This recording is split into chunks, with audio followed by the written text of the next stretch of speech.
Chapter 362. It was a uniform sound.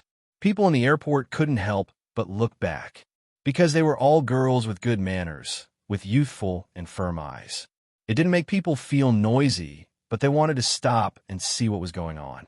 Among those fans, someone even smiled at Shui Yao Yao, waving a sign with the word Yao on it. Shui Yao Yao paused. So this was the feeling of being recognized.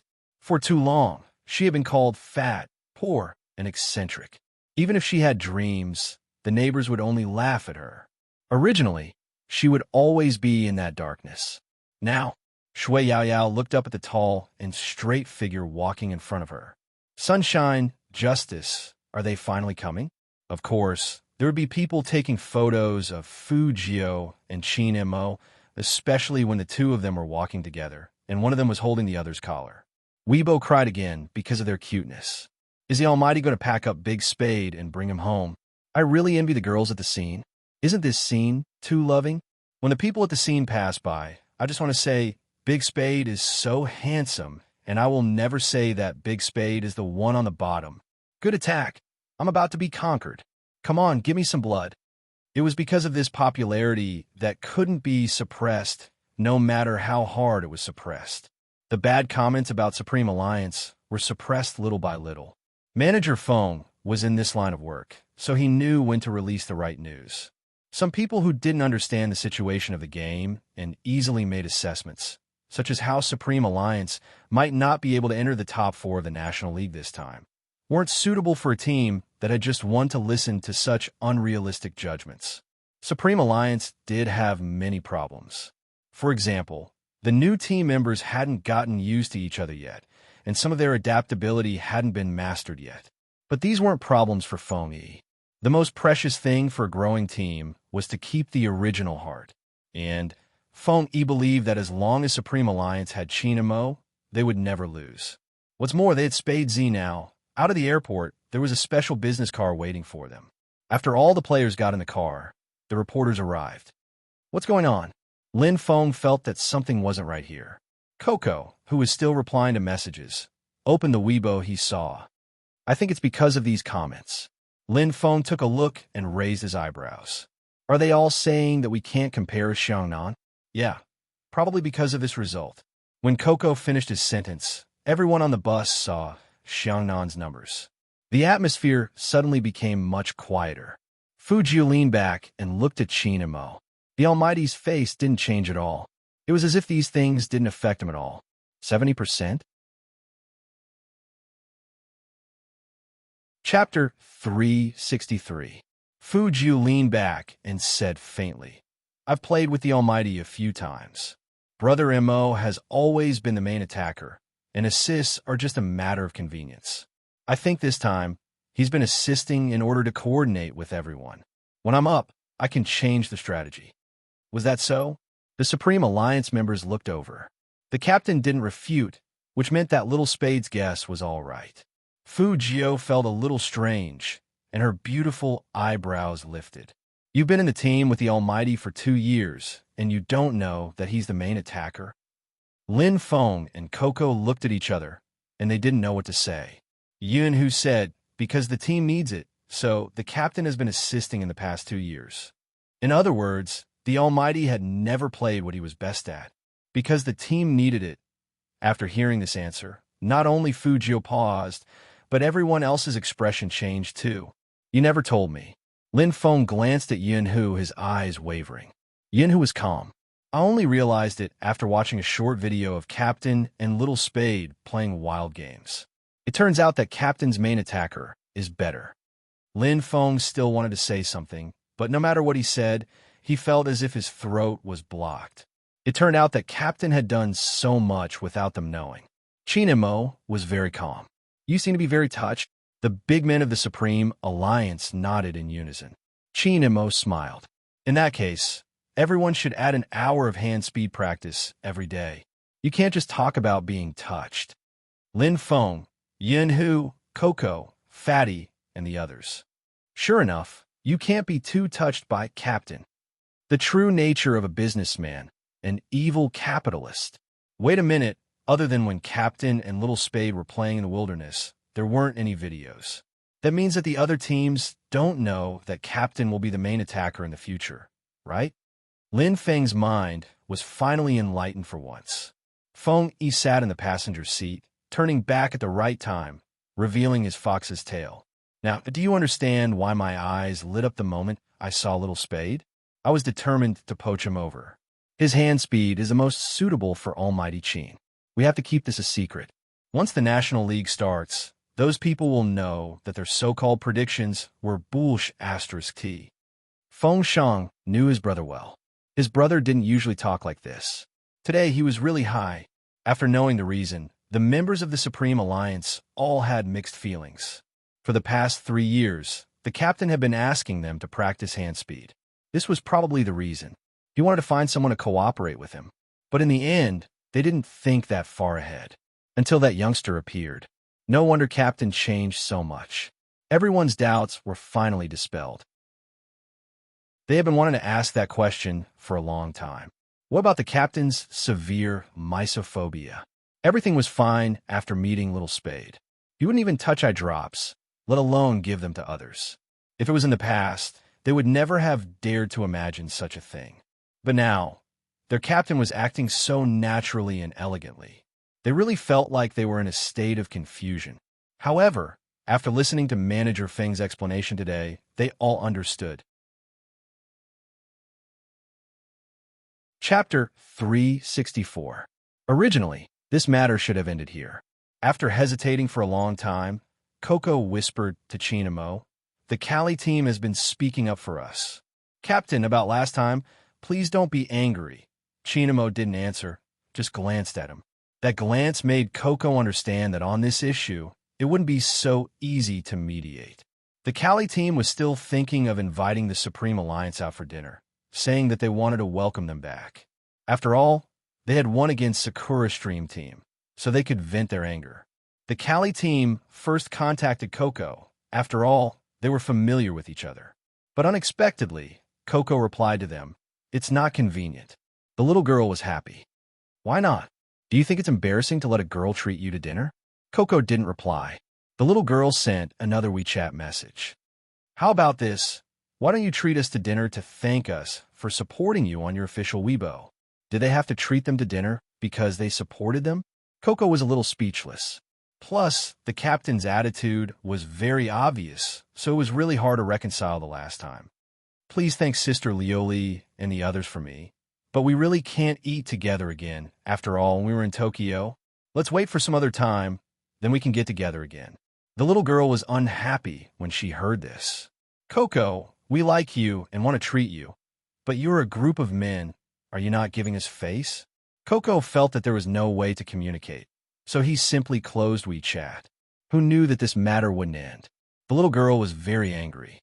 "He didn't give us the honor," saying that after all, when we were in Tokyo, "I guess it's because of that young Master Fu." "I think so too. How narrow-minded can he be? He's already making things difficult for us over such a small matter."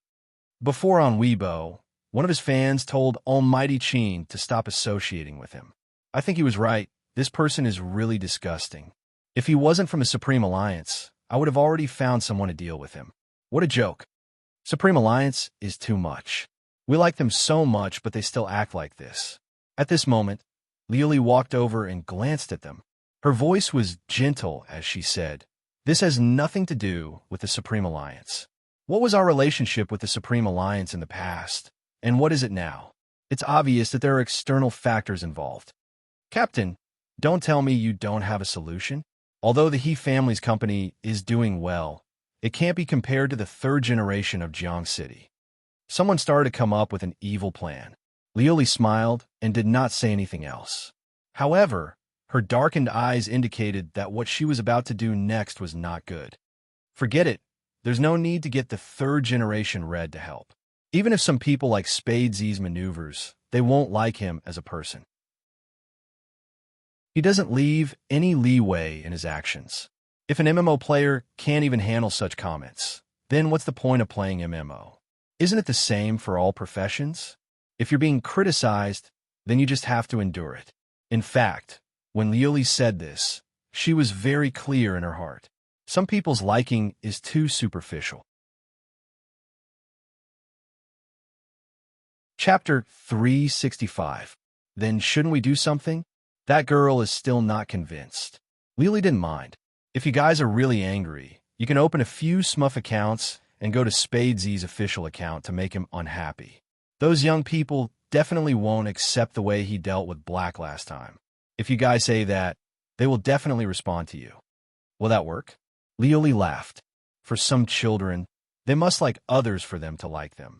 Once they are managed, they will have resentment in their hearts. They won't care about the nature of the matter, and they still feel wronged. This is a chance for you to vent your anger. What about Supreme Alliance? Captain, we don't want to be hated for no reason. Spade Z came, and it became like this. Really, I don't want to say anything. Leoli put away her bag, and her long hair fluttered. Don't worry, if you can't go through Coco, there are other ways. Once the misunderstanding is cleared, everything will be fine. Just remember to find that person. Hearing this, the Cali team members were instantly energized. They applied for 3 or 4 alternate accounts and started browsing under Fujio's official account. First, there was a post like this. It's not good to keep creating hype. I like Spadesy very much, and I hope Big Spade can focus on improving his hand speed instead of always following Almighty Cheen. Personal advice, you can ignore it. Good luck. 10 minutes after the post came out, the management deleted it. Once the post was deleted, it was a big deal. These people finally had an excuse. Management, come out. Let me ask you, why did you delete my post? Originally, this matter was not a big deal, but it was this sentence that planted the seeds of hidden dangers in public opinion that would slander Spade Z in the future. At this time, Fujio had just arrived home, and little butler Chen Xiaodong rushed over. Young master, because the little butler looked so serious, Fujio raised her eyebrows with one hand holding her school bag. What's wrong? You, an Almighty Cheen, you. Chen Xiaodong felt that this kind of thing was too hard to say. After all, when he looked at Weibo, that bed photo was very clear. You guys didn't really do it, did you? Fujio reached out and smacked him on the head. Don't just let your imagination run wild. We're going to the competition. With that, she threw herself on the sofa and looked around. Where's my mom? Chen Xiaodong covered his forehead and breathed a sigh of relief.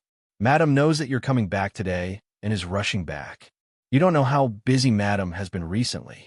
Many people want to find our family for a joint venture, saying that they think he has a good future. Hearing Chen Xiaodong's words, Fujio paused for a moment before asking with a chuckle, what about Fu Zhongyi? Nothing? Young master, why did you mention that person all of a sudden? Chen Xiaodong had a disgusted look on his face. Fujio picked up the teacup and took a sip. Nothing, just asking. Now that the He clan was developing so well, it was impossible for the other party to not make a move. She did not believe that her scum father still had any feelings for them. Even if Fu Zhongyi didn't make a move, Third would have probably blown pillow talk. Chen Xiaodong didn't mind at all. Who knows? It's been a few days, and they haven't shown themselves. You didn't show your head? Fujio raised her eyebrows. This wasn't the style of that 3. Chapter 366. Young master, what are you thinking about? Chen Xiaodong tilted his head and asked. Fujio stood up and grabbed her bag. Nothing. I'm going upstairs to rest. Chen Xiaodong didn't understand. Ever since he came out of the hospital, his young master had been so secretive. He seemed to like staying in his room. Was he going to play games again? This time, Chen Xiaodong was wrong. After Fujio entered her room, she didn't play games.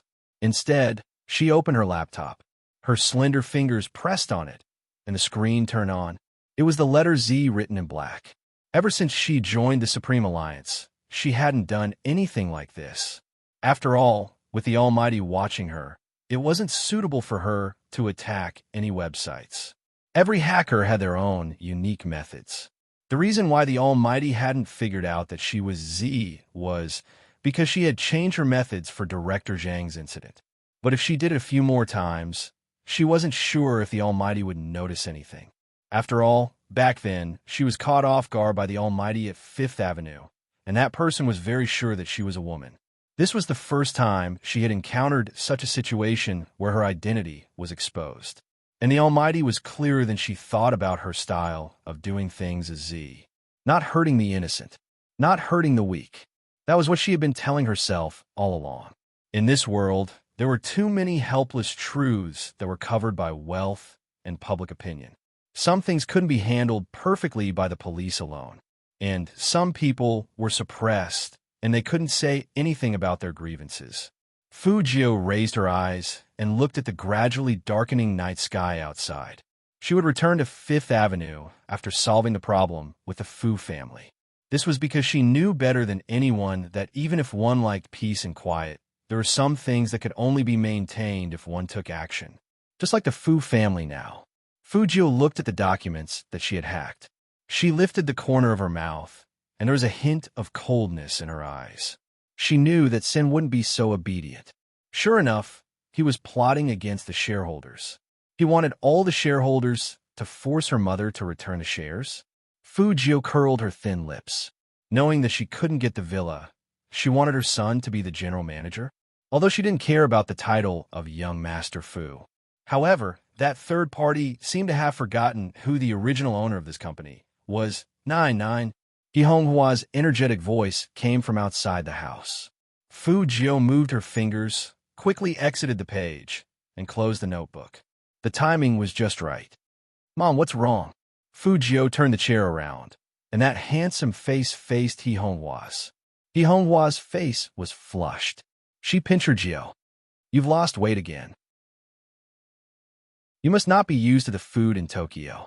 Mom will cook something delicious for you later. What was wrong with his eyes? As expected of his biological mother, she could see the problem with just one look. Fujio turned her head away and held He Honghua's hand. She chuckled and said, I'm fine. It's just a slight infection.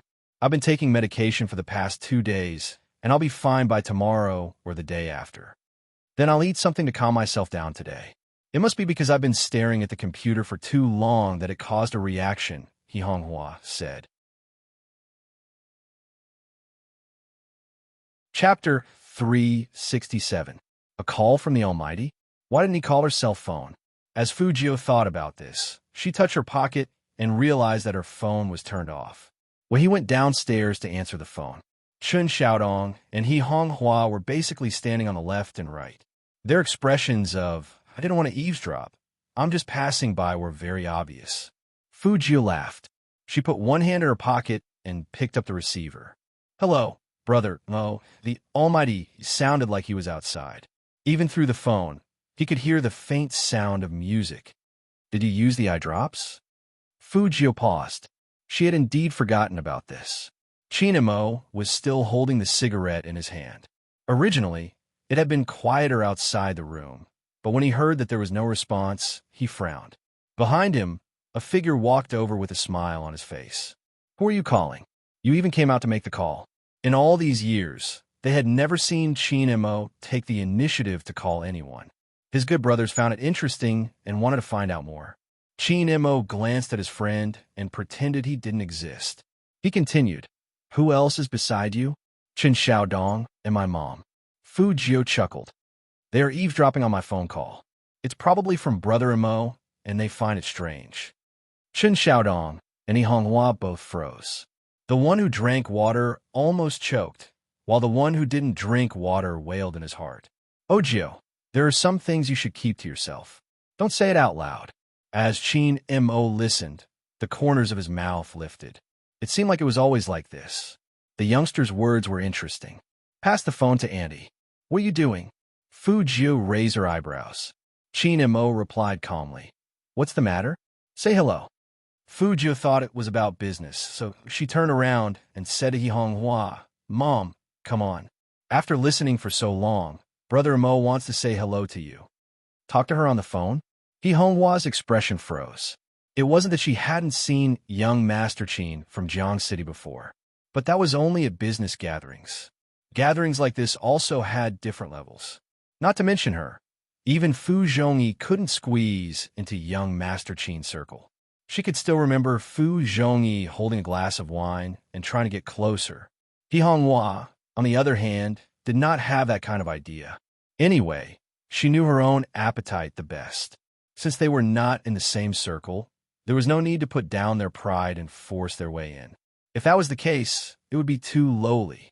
However, He Honghua was still shocked by the young man's aura. He Honghua came from the countryside, so she envied cultured people the most. Chinamo, on the other hand, looked like a celebrity who exuded nobility from head to toe. He Honghua had thought that she would never have any contact with the Qin Corporation in this life. Who would have thought? Phone? Is that Auntie? The voice on the other side gave people a luxurious feeling. This made He Honghua feel like she was dreaming. She coughed heavily and put on the posture of a parent. Yes, Chinamo probably hadn't made such a call before, so he thought for a moment and said, Auntie, I'm a bit rash with this call today, but I'm still worried about Fujio. He overuses his eyes. It's best if Auntie can supervise him at home and make sure he doesn't use his computer or phone casually. Fujio stood there with her hands in her pockets. She didn't know what the Almighty was talking to her mother about. Chapter 368. What's not a problem? Fujio was still raising her eyebrows. He Honghua hung up the phone, and her expression was especially serious. Madam, I'm here. Chen Xiaodong came over. He Honghua glanced at Fujio first, and then said, confiscate all the electronic products on young master, and don't let him use the computer for the next 2 days. Got it? Don't worry, madam. I'm here, and I won't let young master do anything wrong. Chen Xiaodong promised. Fujio, what did the Almighty say to her mother that even her mother wanted to monitor her? Qin Mo could probably imagine the young man's gloomy look on the other end of the phone after hearing the news, and the smile on his lips deepened. Han Feng, who was standing behind Qin Mo, was stunned after seeing his expression. What's going on? He has a woman? Then tonight's game is going to be difficult. Han Feng frowned, but soon he laughed again. The small fights outside were probably not going to be a big deal. Let's wait for his sister to bring her people over. Han Feng whistled and followed him into the car bag. The people sitting inside were all from the military compound, and they were familiar with each other. But 2 of them were thrown into the army by their families when they went to university, and it was not easy for them to come back. They were definitely looking for their brothers to have a good time. But with Qin and Mo around, they wouldn't go too far. At most, they would drink in a nightclub. After all, they were all well-educated. Everyone was different. Sitting in the card bag, some people couldn't wait and wanted to get close to them, especially some girls who came out to play. They looked at people with hooks in their eyes. But these 4 people were strange. They didn't ask anyone out, and one of them just raised his glass to the girls with a smile on his face. As for the rest, they just sat there and discussed other matters. I heard you have a new sister. When are you going to bring her out? The one who asked this was one of the people who just came back from the army. His name was Jing Ran, and his calm look was indeed suitable to wear a military uniform. After hearing his words, Jiang Zhua, who was drinking, paused and said lazily, There's nothing to see. Done. Han Feng glanced sideways. Don't be unhappy. I understand you. Your father gave half of his wealth to someone else for no reason. But that family is so poor that they don't have anything they want. I heard that they have an older daughter who is very fat. She's our junior from number 1 middle school. What's her surname again? Look at me. Don't bother about those unimportant people. If her mother marries into the Jiang family, won't she be at your mercy? Hurry up and change your attitude. In a while, a beauty will come over and help us drive. How about that? Big brother treats you well, right? He knows that you're unhappy, so he found someone to warm things up. Jiang Zhua frowned, looking frustrated. They aren't as bad as you make them out to be. Yes, we really can't blame them. After all, anyone would cherish the chance to walk out of the slums. That man's words hit the nail on the head. Because of that, Jiang Zhua felt unhappy. Just as he was thinking about it, a voice came from the other side. Brother, if the 4 of you sit here, are you going to let the other guys live? The speaker was Han Feng's sister, Han Susu. She was dressed very beautifully, and it was the most eye-catching attire of the time.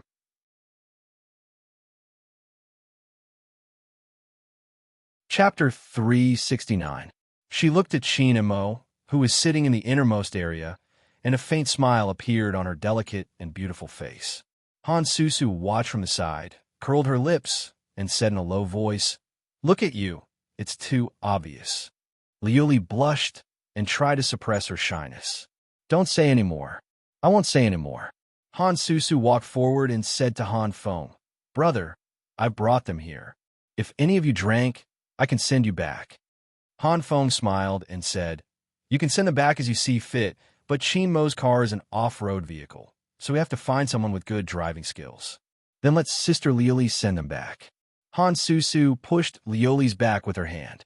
Sister Liuli is the most suitable person to send Brother Qin back. They all play esports and are both captains, so they can communicate in the car. Anyway, it was just a small matter. Brother Qin would definitely agree for her sake. At least, that was what Han Susu thought. She had heard some of the reasons.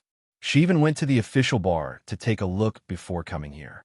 It was enough to show that Spade Z was a narrow-minded person, and she had seen that prodigal son of the Fu family before. Even though he was the one making trouble downstairs every time, and they were sitting in the card bag. But for that kind of person, no one would have a good impression. Unexpectedly, that prodigal son also knew how to play games, and it was said that he was quite good at it. But so what? He had a bad character, so he couldn't enter their circle. Sister Liuli had always been interested in Brother Qin, and they were a good match. But because of some conflicts between teams, Brother Qin was angry with Sister Liuli now. That prodigal son was still manipulating them. Didn't he think about the relationship between them? Was it something he could manipulate? Han Susu didn't know the whole story, and all she knew was what the Kali team told her. So her perception was wrong. Qin Mo leaned over and put out the cigarette in the ashtray. His handsome face was indifferent, and he only said one sentence. "What's the point of you doing this?" 7 words, no more, no less. But it was enough to hear the coldness in it. This time, not only Han Susu, but also Liuli's face was embarrassed. However, she was already prepared before she came, so she didn't show it. Han Susu, on the other hand, was a little annoyed. She didn't understand why Big Brother Qin was so ungracious today. "Brother Qin, you..." She still wanted to say something. Liuli pulled her back and said softly, "Forget it. You and I both know that young Master Qin values his teammates. At the end of the day, it was all because of that useless young Master Fu. It must be because that young Master Fu's heart was too dark. It was just a small argument, but he thought the worst of others. That's why he ended up like this. I really don't want to say anything more. Boring." Han Susu was so ignorant, and she didn't realize that there was anything wrong with it. Compared to Han Susu, Han Feng, the elder brother, was much calmer. Even after seeing his brother's attitude, he had a feeling that something was wrong today. Sure enough, Qin Mo stood up with one hand in his pocket. Han Feng subconsciously raised his head, only to see that there was no warmth in his friend's eyes.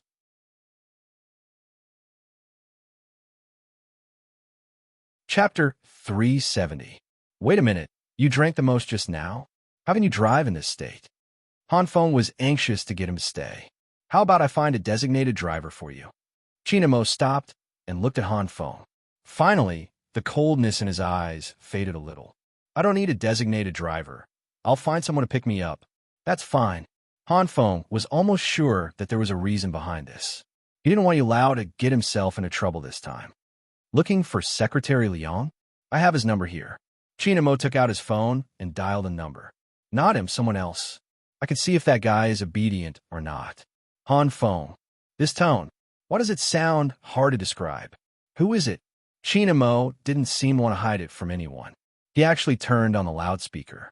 After a few noises. "Brother Mo, what exactly did you say to my mom? She won't even let me read her novels now. How am I supposed to spend the night?" Qin Mo was speechless. "Brother Mo, what did you say to my mom? She won't even let me read her novels now." It was that useless young Master Fu. The Kelly team's members all lowered their eyes. Liuli's hands clenched even tighter. She finally found a chance to send Almighty Qin home. Honest like that? Fu Jiu was still sighing. "Brother Mo, let's talk about trust in each other. If you look at me like that, I'll feel like I'm in a police station." "You've been in a police station before?" Qin Mo said as he took a puff of his cigarette. Fu Jiu thought of the scene from her previous life, and shook her head decisively. No, it's just an analogy. I think Brother Mo can understand it better with this analogy. After all, we are all so handsome, so there shouldn't be any problem communicating with handsome guys. Someone couldn't help but laugh. It was Jiangzhua. He was still holding a glass of wine in his hand. He looked at Qin and Mo as if he was wondering who this guy was and why his words were so interesting. Is there someone here? Fu Jiu had always been good at listening. Qin and Mo replied, yes. Put it on loudspeaker. Fu Jiu understood. Brother Mo, you're playing outside? But my electricity is banned at home. What a difference. Jiangzhou heard this and laughed even harder. Qin and Mo glanced at him and then lowered his eyes to the phone. You have a lot of resentment? My place is indeed very fun. If you come and take a look, you'll find it interesting. In front of so many people, Qin and Mo actually chatted with a youngster like this, using the phone. However, the youngster didn't seem to care that he was on speakerphone. An evil smile came over. Brother Mo, if you want to ask me out, you could just say it. We can go grab some skewers at this hour. We can talk about the meat later. I drank some wine, and I need someone to help me. Qin and Mo arched a brow. Are you coming? Fu Jiu chuckled. Address, specific address. I don't have a phone on me right now. You can come out when I'm almost there. It's your favorite nightclub. It's very close to the Fu family. Qin and Mo heard the youngster say something else before hanging up. The atmosphere in the card booth changed. Everyone was looking at Qin and Mo. Han Susu didn't expect Big Brother Qin to be so close to that young Master Fu. On the other hand, Jiangzhou knew that Qin and Mo had done this for a reason. He was trying to boost the reputation of the person on the other end of the phone.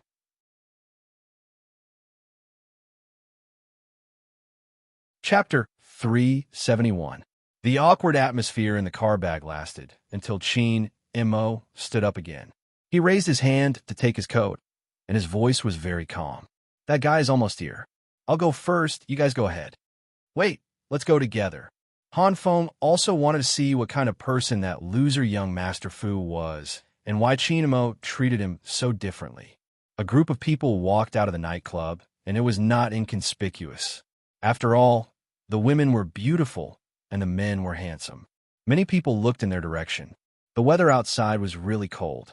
The closer it was to winter, the thicker the fog became. Even people could hear the white fog when they spoke. Han Feng and Jiangzhou came out together. The cold air blew on them, and they couldn't help but look behind them. Susu, you girls can go in first. We can send your brother Qin here. Han Susu didn't want to go in. She wanted to see that loser young Master Fu's face. Of course, Han Feng had to suppress the matter and repeated, go back. Han Susu wanted to say something, but she found that their car was stopped by a figure.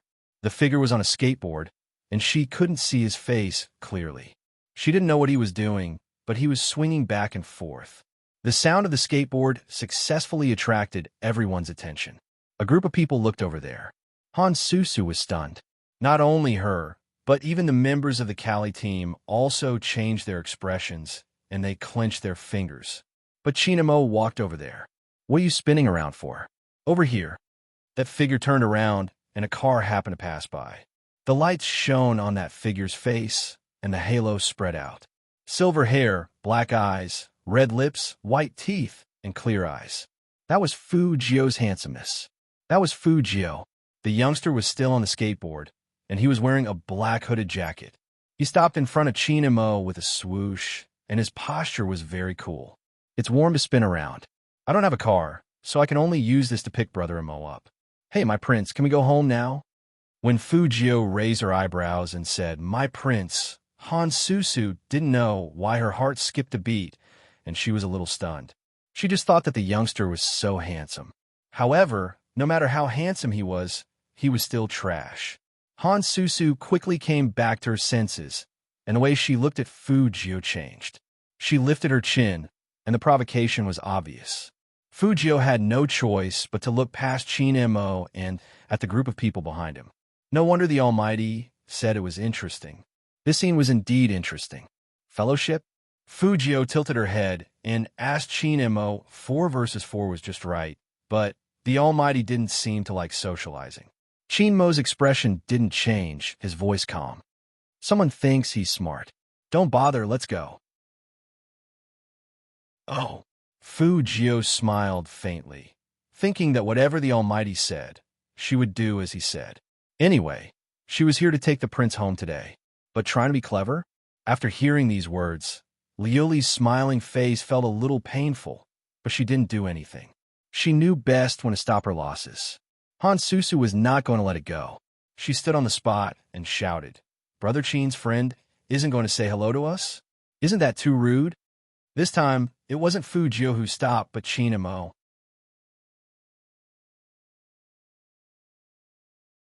Chapter 372. Why do you want me to shut up? Han Susu couldn't say anything else after the word I. Not because of anything else, but because of the way Qin and Mo looked at her. His eyes were extremely cold. Why don't you continue? Qin and Mo smiled, but his eyes seemed to be overflowing with black mist, so cold. When she was young, Han Susu was most afraid of Qin and Mo like this. At that time, she didn't dare to get close to this person, and it was the same now. People who knew Qin and Mo knew that when he smiled like this, it meant that he was really angry. Go on. Qin and Mo walked over slowly. Let me hear what else you have to say. That kind of pressure seemed to freeze the surrounding air. Han Susu's eyes were red, but she didn't dare to be stubborn. As her brother, Han Feng also knew that today's matter was terrible. Qin and Mo, my sister is still young. Eat more walnuts if you were young. Qin Mo's voice was still very calm. Han Susu didn't understand. Why did he want her to eat more walnuts? Fu Jiu watched from the side and sighed helplessly in her heart. Was he a high school student? How did he learn Chinese? He was so confused. However, not understanding the Almighty's poisonous tongue was also a kind of happiness. After all, no one wanted to know that they had a hole in their head and needed walnuts to fix their brains. Han Susu really didn't understand anything, but she knew who the culprit was. She looked at Fu Jiu immediately. It's all because of you. You're so good at manipulating people like this. Fu Jiu. She was just an onlooker from the beginning to the end, okay? She was lying. Fu Jiu couldn't stand white lotus flowers. She couldn't stand in the past, and she couldn't stand it now. This was also a flaw in her character. She was brought out of the womb, and she couldn't change it. Fu Jiu swore that if the other party said one more word, she would vent all the anger from not being able to touch her phone for 2 days. Unfortunately, Qin and Mo didn't give her this chance. He took another step forward and looked at Han Susu. Do you want to die? Han Feng saw that the situation was not right and shouted. Qin and Mo, Susu is my sister. I know. As Qin and Mo spoke, he glanced at Han Feng slowly. Then, he swung his fist over and hit Han Feng's face heavily. His posture was fast and accurate, and there was wind in it. He didn't even give Han Feng a chance to recover. Bang! Han Feng leaned to the left. The members of the Cali team couldn't help but exclaim. Jiang's wanted to pull him away. However, she realized that Qin and Mo didn't have the intention to continue after another hit. I don't hit women, but I can hit a woman's brother. Qin and Mo stood tall, as though there was no one around. His voice was cold, and it made Han Feng, who was about to retaliate, snap out of it. He cursed in a low voice, but he also knew that this time it was his side that was in the wrong, and it was especially wrong. There was nothing more to say. Han Feng just stood there and rubbed his cheeks. Everyone knew that Qin and Mo didn't use all his strength. Otherwise, Han Feng would have fainted. They all came from the same courtyard, and they always fought together in school, so they all knew each other's skills. Han Susu was still unconvinced.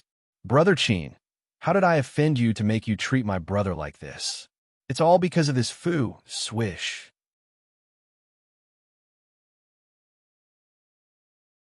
Chapter 373. Han Susu was shocked, and her eyes widened when she saw the skateboard rushing toward her. If Han Feng hadn't pulled her back, her knees would have been hit. Han Susu looked up and saw the youngster's posture of withdrawing his legs. Fu Jiu was smiling coldly. Sister, it's not good to curse. Also, people living in this world, if they don't even have the basic ability to distinguish, then don't come out and wander around. It's quite fun to be used as a gun. Green tea needs to be seasoned like you to be used. You've done a good job. As soon as these words came out, not only Han Susu, but also the members of the Kali team turned red and white. They looked at Fu Jio as if they wanted to kill her. But Fu Jio didn't seem to care at all, and her mouth was still half-curved. Han Susu was so angry that her chest hurt, but because Qin Mo was standing next to her, she didn't even dare to move. Han Susu was retarded, but it didn't mean that her brother was retarded. As soon as he saw Fu Jio make a move, he knew that this person was not to be trifled with. From the beginning, the youngster had been standing there without moving or speaking. He could see that Fu Jio wasn't afraid of their identities. Too many things could be seen from a person's eyes. Some people would naturally shrink back when they thought of their family background. But the youngster's eyes didn't show this, only indifference. Then why did the youngster wait until now to make a move? He probably couldn't bear it anymore. And Qin Mo, Han Feng glanced sideways at his good friend next to him, and his heart suddenly skipped a beat. He wanted to say something. Qin Mo knew that he was going to say something, but he just walked past him. At that moment, Han Feng knew that there was no hope. This time was Qin Mo's bottom line. If he did it again, not to mention making friends, the Han family would be finished. Han Susu still felt wronged, so she pulled her brother and asked him to vent her anger for her. Han Feng was really annoyed. Since when did his sister become like this? First, she provoked him, and then she had a bad mouth, as if she wanted to use her family's power to oppress others. But Han Susu didn't let it go. Brother, how could Brother Qin? How could he do this to us, that useless? Qin Mo was looking back at her with a cold expression, as if he was waiting for her to finish her words. Slap! Han Feng slapped her in the face. Han Susu froze on the spot. That kind of aftershock even made the Kali squad members tremble. Han Susu couldn't believe that her brother, who had always doted on her, would slap her in front of so many people.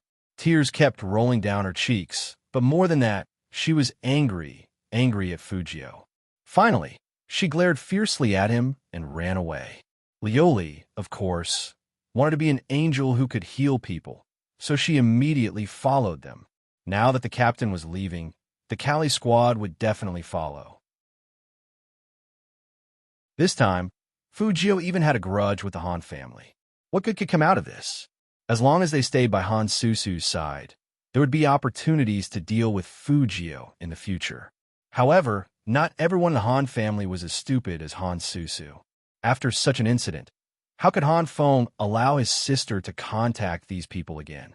He looked at Qin Mo, his throat moving. I'll go take a look. Let's talk about this in the future. There's a misunderstanding. At that moment, Han Feng was really worried that Qin Mo would ignore him.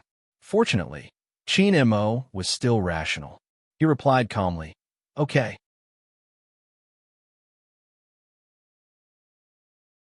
Chapter 374. Jiang's saw things clearly and walked to Qin Mo's side. Susu is naive. She will only believe what others say, and those people are her friends. I believe that after this, Han Feng will ask her to be more careful. Yeah, Qin Mo's mind seemed to be elsewhere.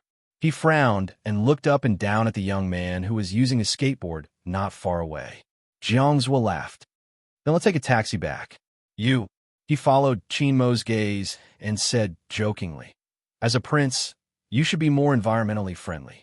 After all, someone is here to pick you up. Let's go. Qin Mo thought about it and found it a bit funny. Indeed, no one picked someone up with a skateboard.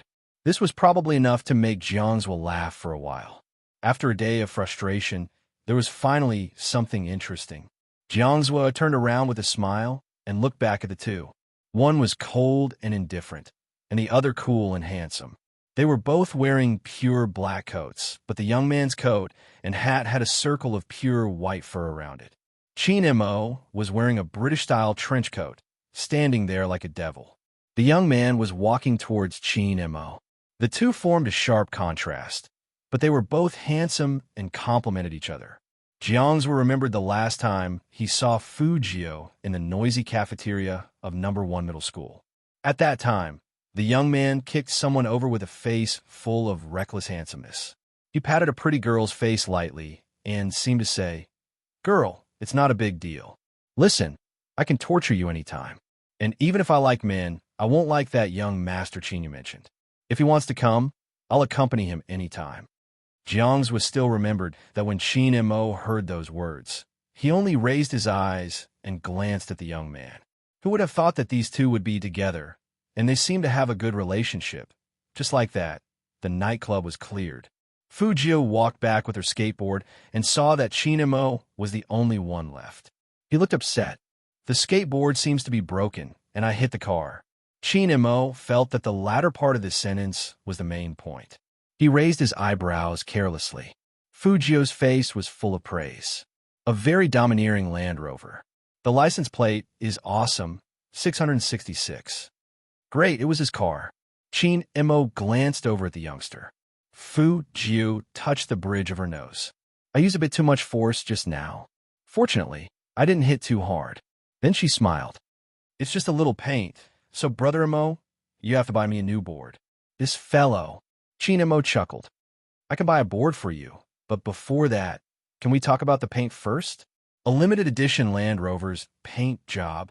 Fu Jiu didn't want to think about the price. She said decisively, Brother Mo, let's just mind our own business. It's more convenient.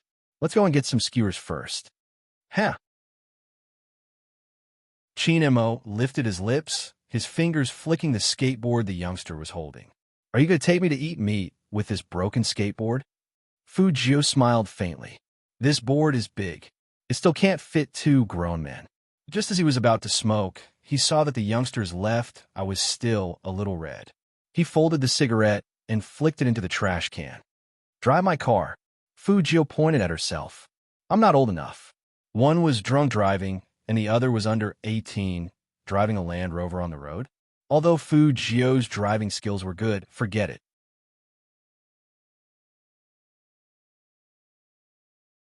Chapter 375. Qin Mo rejected it in his heart, at least at the beginning, but he remembered that the boy was in his rebellious phase. So he just stood on it, both feet. Fu Jiu turned around and looked at Qin Mo. Qin Mo glanced at the young man's handsome face. It was very delicate. He raised his finger and flicked Fu Jiu's cheek. Got it. Turn around and look in front.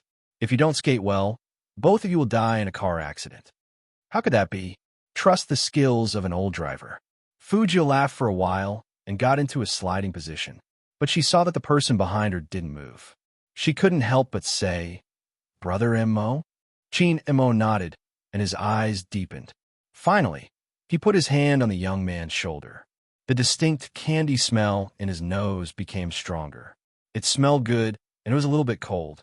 They stood one in front of the other, and they were very close to each other. They were so close that their heartbeats seemed to be synchronized. Qin Mo had never been so close to anyone.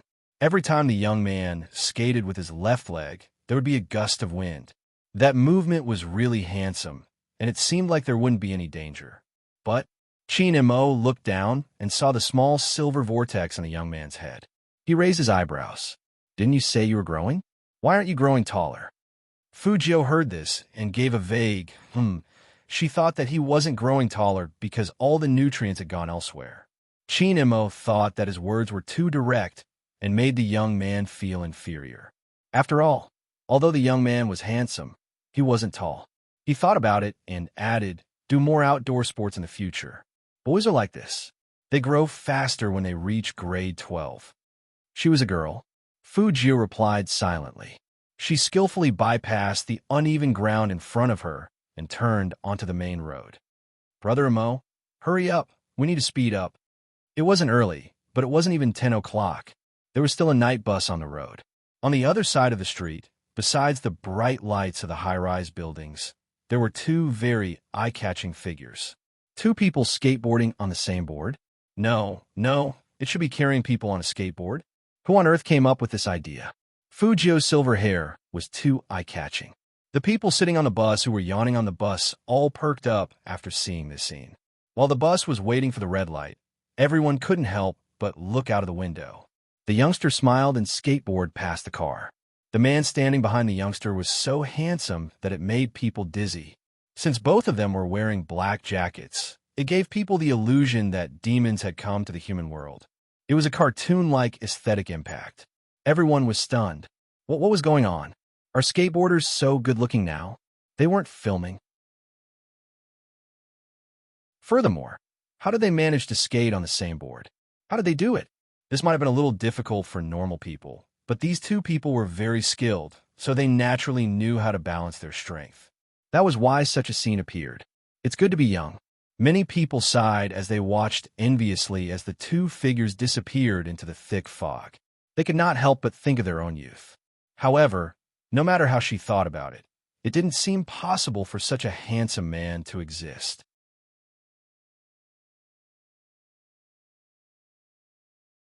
Chapter 376. The place where they ate kebabs wasn't far from Fujio's house. It was just in an alley in Jiang City. In winter, not many people ate kebabs, but many people ate hot pot. After all, eating hot pot could keep people warm. But since there were foodies, there were stores that survived for foodies. It was cold outdoors, so it was the same indoors. It was warm indoors in the north, and this kebab shop wasn't big. Inside, there was a big stove fire that only old people in Jiang City had the chance to see. It was very retro. Fujio held up her skateboard. Chinemo raised his eyebrows. This shop. Fujio laughed. Don't be fooled by its ugly appearance. The meat is real, pure sheep. Nowadays, there were many adulterated things. Everyone knew that. This shop was different. It was an old couple who made the kebabs, and they were very particular about authenticity. So cold, so cold, Fujio said as she pushed the door open and ran in. She finally looked like a high school student. Chinemo followed behind her, and he did look like an otherworldly person. That was why when they came in, they were surrounded by a few people who had just finished playing games in the internet cafe. Those people weren't that old, so they ordered a table full of beer. When they saw Fujio with a skateboard in her arms, they were stunned for a moment. Then, when they saw Almighty Chin, who was so honorable, they didn't even say anything and just looked over. Fujio didn't care about the stares. She sat down and smiled at them. Sorry to bother you. 1 dozen Budweiser, 2 skewers, and 2 tendons. We'll order the rest. Okay. Then the lady boss came out after taking the wine. Fujio had been bored to death for the past 2 days. Her life without meat and alcohol was boring. Now that she saw Budweiser, she curled up the corner of her mouth. But before she could move, Chinemo stretched out his hand and pressed down on the young man's wrist. His voice was very calm. Don't smoke and drink. Did you forget? Fujio raised her head and reminded him. Brother Imo, you have to remember when you're not here. When I'm not here, Annie will take care of you for me. Chinemo was very calm. Fujio heard that and instantly became listless. Then what should I drink? Chinemo supported his chin with one hand and used the other to pick up the menu from the youngster. He glanced at it and said, Egg soup. Fujio, what kind of person would drink egg soup when eating skewers? Did he think she had never done skewers before? Or plain water? Chinemo glanced at the youngster's expression lazily. Choose one. Such a choice. Fujio was silent. Egg soup. All right. Chinemo looked at the youngster and couldn't help laughing. 1 bowl isn't enough for you. Fujio said seriously, there's still meat. I'm not a big eater. Beef and mutton belong to the hare. Chinemo reached out and tapped the corner of the youngster's eye. Do you want to do it again? Wait a minute. Fujio looked up at the handsome face in front of her. Did the Almighty mean that she should only drink egg soup? Where's the kebabs we agreed on? Chinemo listened to the youngster's question and said calmly, I'll let you see the kebabs you want to see in a while. What else do you want to eat? You can order it and I'll help you eat. Fujio paused and said, Brother Imo, you'll lose me if you're so two-faced. Do you know that? Oh, Chinemo smiled and lifted his lips, looking very handsome.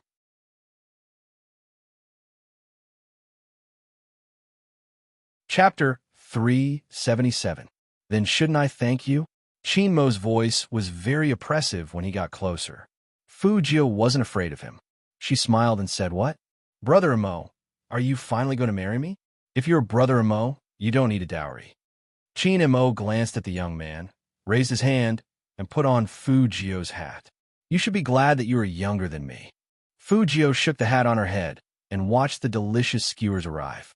She could still smell the cumin on the skewers, which were a little burnt and dripping with oil. Who on earth proposed to eat skewers? Fujio thought about it carefully and realized that it was her. She was speechless again. She had no choice but to turn her head and look at the lady boss. When will my egg soup be ready? Coming. The lady boss probably thought that the young man's depressed look was a little funny. She smiled so much that wrinkles appeared on her face. It made sense. Eating only egg soup at a place to eat skewers was indeed a little pitiful. Fujio, lady boss, your smile is too obvious. Chinamo only smiled and didn't say anything. He sat in front of Fujio and ate the skewers. In order to distract herself from a meat, Fujio decided to ask something serious. Brother Imo, how many of the character's skills and equipment combinations in Hero do you remember? She wanted to know the Almighty's real strength so that she could cooperate with him. After all, Wild Games and the League are different. Chinamo put down his glass and said 2 words very casually. All of them.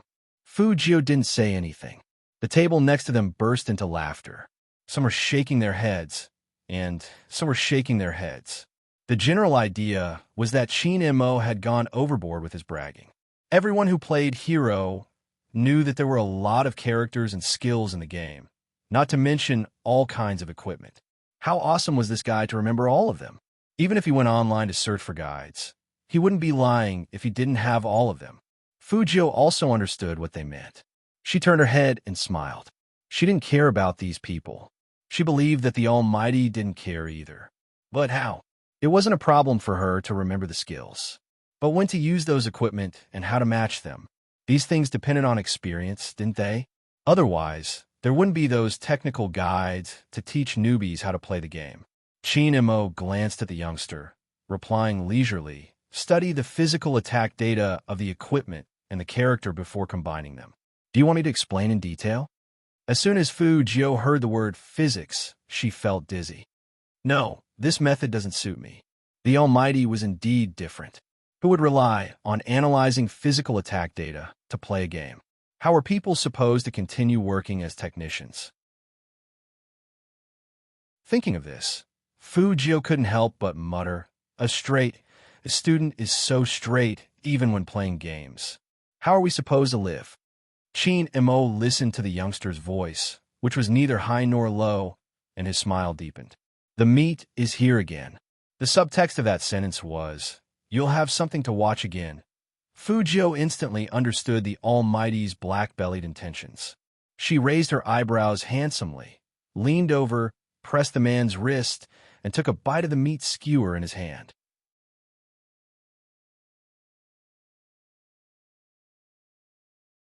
Chapter 378. Chin-Imo froze all of a sudden. No one could not. While he was happily eating the skewers in his hand, he suddenly saw a fair and clean face with fine hair, thick eyelashes, and light-colored lips on the right side of his face. At that moment, he felt an inexplicable itch in his heart. The feeling from skateboarding came back. It was like a fluffy feather rubbing against his whole body from his right cheek. The gamers were eating skewers at the side, all looked in their direction. F***CK. What's going on? Did they drink too much? It was one thing to see their friends gay in the game, but how could they be so gay when they were eating skewers outside? They must be high. Let's rub our eyes. Fujio took advantage of this moment to pull herself back to her seat. She had a piece of meat in her mouth, and her lips were still half-curved. She smiled handsomely and wantonly. Sure enough, it tastes good. Chin-Imo tilted his head and smiled. Then he leaned forward and pinched the youngster's chin with his fingers. That aura of abstinence made people's hearts race. If you dare to eat again, I promise I will have many ways to make you regret it. Understand? Hey, Brother Imo, this position is a bit close. Fujio reminded him with a smile. Chin-Imo sneered and slowly rubbed the youngster's chin with his thumb. Why didn't you say close when you leaned over? I almost kissed you. Fujio laughed when she heard the last 4 words and replied, or Brother Imo will kiss me back. As soon as she said that, Fujio felt terrible. The Almighty was capable of anything. Why did he continue to provoke her at this moment? Sure enough, the Almighty didn't say anything. He just looked at her with a deep and dangerous gaze that made people's breathing slow down. The smell of barbecue lingered in her breath. Even the guys next door didn't move. She was going to die. That was the only feeling Fujio had. She had to escape. When necessary, Fujio's skills could be improved by 3 levels, like now. She tilted her head, then turned sideways. Her long legs didn't forget to hit a wooden stool to block Mo's movement. However, she avoided the front and the back. The hat on her black coat was pulled. Fujio bounced back like a spring. Because of the force, Fujio's back crashed into Mo's arms. If it was anyone else, they would definitely be locked on, but it was Fujio. With a twist of his waist, he pulled his left hand out of his sleeve, then lowered his head and bent over. As his handsome face passed by, he pulled out his right sleeve. His movements were very handsome and neat, and even carried the sound of the wind. The people around them were indeed dumbfounded. Was this a transition from a homo movie to a martial arts blockbuster?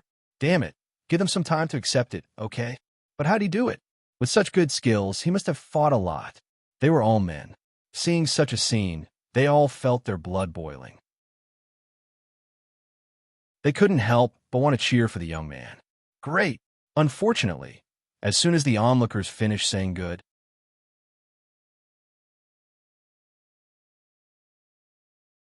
Chapter 379. Still want to escape? Mo raised his eyebrows, and as he leaned forward, it became hard to escape. Coupled with the smell of alcohol on his body, the thick scent of sandalwood floated along with his movements. Fujio knew she was going to die this time. She was so stupid that she forgot that the Almighty was drunk and shouldn't have flirted with him. At this moment, the Almighty was obviously not as rational as he used to be. He freed one hand and pressed on the youngster's shoulder. He originally wanted to teach him a lesson, but when he saw the person under him, his thoughts were all gone. All that was left was the warmth left in his memory. It was a very soft touch. What would it feel like if he kissed her? Or perhaps he wanted to see the youngster panicking. The desire to destroy hidden in his nature seemed to become stronger when he touched the sweater under his hand. His eyes were as dark as the night. Mo looked really handsome and noble. However, his family background was ruthless to the bone. That chiseled side profile and the toughness that surged out at this moment would make any woman's legs go weak. Of course, because of his appearance and the sounds just now, the barbecue shop owner thought that the two of them were fighting because they were drunk. She hurried over and grabbed Mo. Hey, young man, let's talk this out. Don't fight. The barbecue Annie was very normal. She never thought that the posture just now could be a kiss. After all, they were 2 young men. Let go. The barbecue auntie grabbed Mo with a face full of righteousness. Mo looked sideways and paused. That expression was a little hard to describe. But Fujio laughed, which made Mo want to teach this guy a lesson again. The barbecue probably saw the meaning in Mo's eyes, so she became very serious. You look like a big brother. How can you push him down on the table and beat him up? Mo didn't say anything, mainly because the school tyrant had never been taught such a lesson before. Fujio laughed and said, Auntie, it's okay. We were just playing. The barbecue was confused.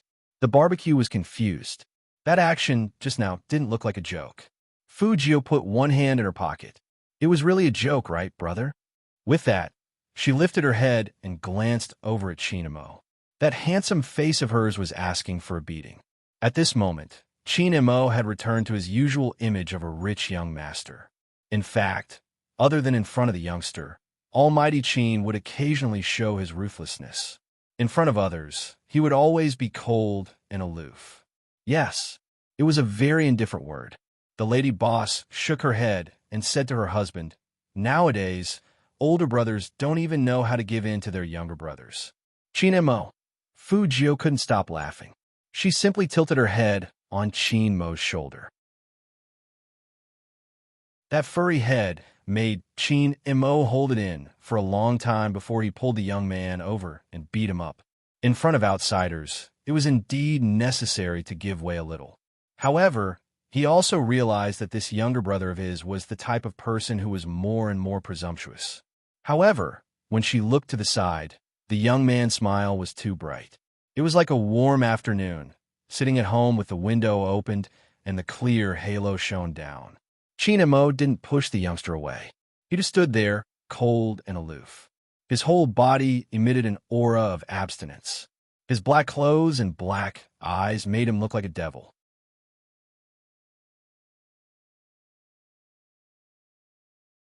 Chapter 380.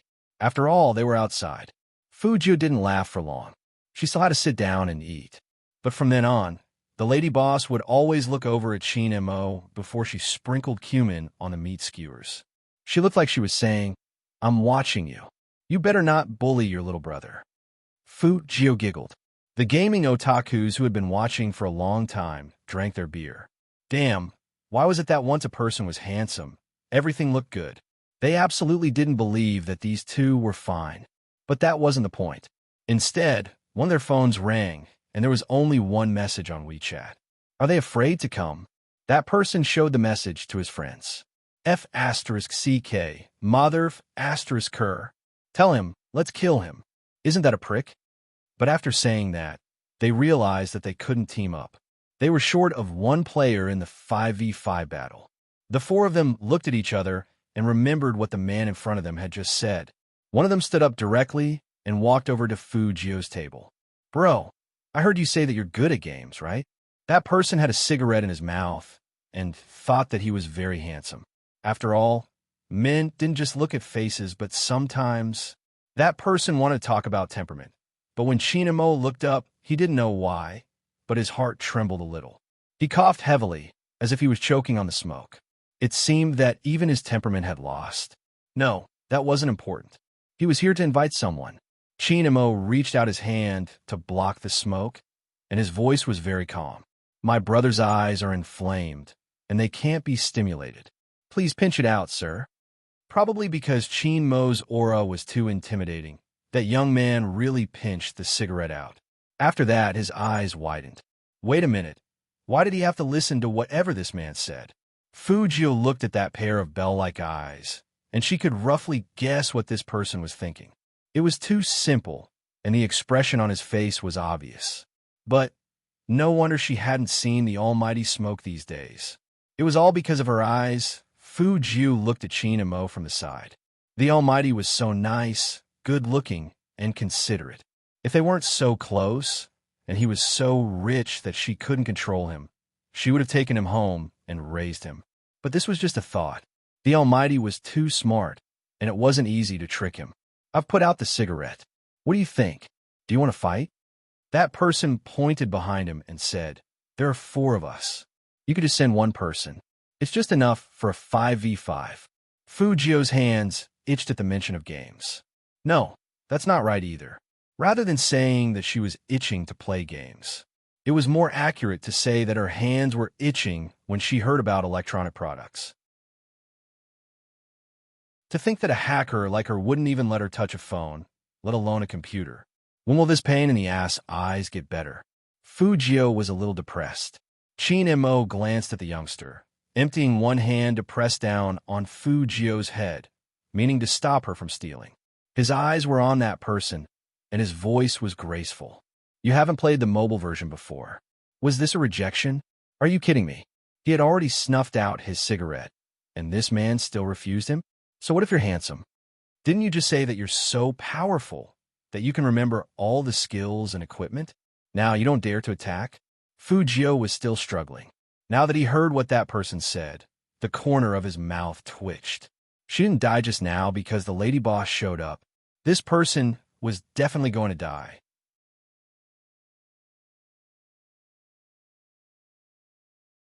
Chapter 381.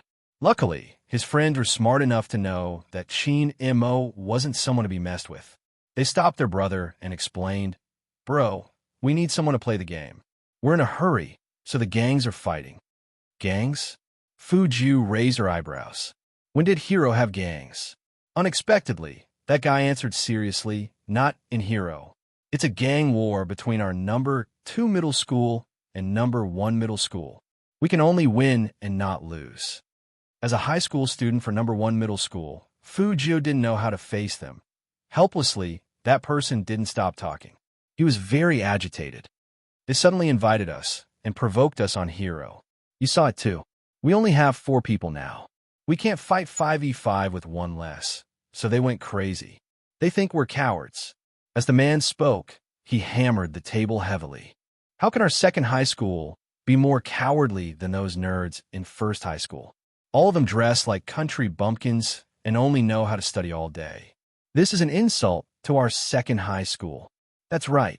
The other 3 friends will follow suit. They looked like they were betting on their reputation. That attitude was very Chinibyo. Facing such a passionate invitation, Chin Imo said slowly, "If that's the case, then I can't join you." "Why?"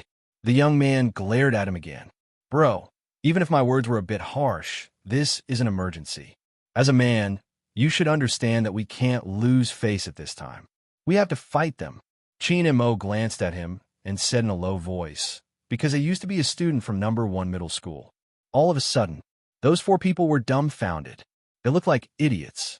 They thought about what they just said. Those nerds from number 1 middle school, all dressed like country bumpkins. Why did they feel like they were talking about themselves when they compared themselves to men? After all, the other guy was so handsome. But that wasn't the point. The point was that even decades ago, number 1 middle school and number 2 middle school were arch enemies. Arch enemies. Any boy who went to school knew what that meant. It was unlikely that the other guy would help them. Those 4 people looked at Fujio at the same time. Fujio still wanted to steal some meat, but under his gaze, the Almighty pushed her head away again. When Chin Imo was doing this, he didn't forget to deliver the final blow. He's even worse. He's in number 1 middle school now. But in an instant, the atmosphere in the barbecue house was quiet. Fujio looked at the 4 boys in front of her. Each of them had their eyes wide open and looked like they were choking. She wanted to laugh. Their naivety was too Chinibyo. IF*CK. That person tilted his head and didn't place any hope on this side. He said to his companions, "What should we do? Are we just going to let Lu Zoming bully us?" Hearing that, Fujio's hand paused. "Who did you just say? Lu Zoming?" This group of gaming nerds only knew how to spit out bubbles. "You don't know the boss of your number 1 middle school?" "Boss." Fujio pondered over those 2 words and laughed. "I do, but there's a grudge between us, so I can help you fight this round. There's a condition. If I win, you can treat us to our table." "Why should we treat you?" The gangster began to glare again. Fujio smiled and said, "It's fine if you don't want to. It's just that the boss of number 2 middle school doesn't dare to accept the boss of number 1 middle school." IF*CK. I'm so frustrated. Just when Fujio thought he was going to say something, the gangster turned his head. The gangster turned his head. "Let me see how much money we can gather."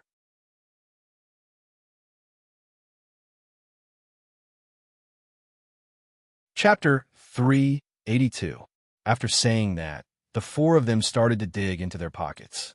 They were really trying to pull money. "Brother, what you're doing is wrong." The gangster turned his head as he collected the money. "We don't need anything from them. This is called loyalty." Fujio chuckled. "I'm just a student from number 1 middle school, and I feel guilty helping you guys fight against number 1 middle school. How about you be a little more loyal and stop fighting?"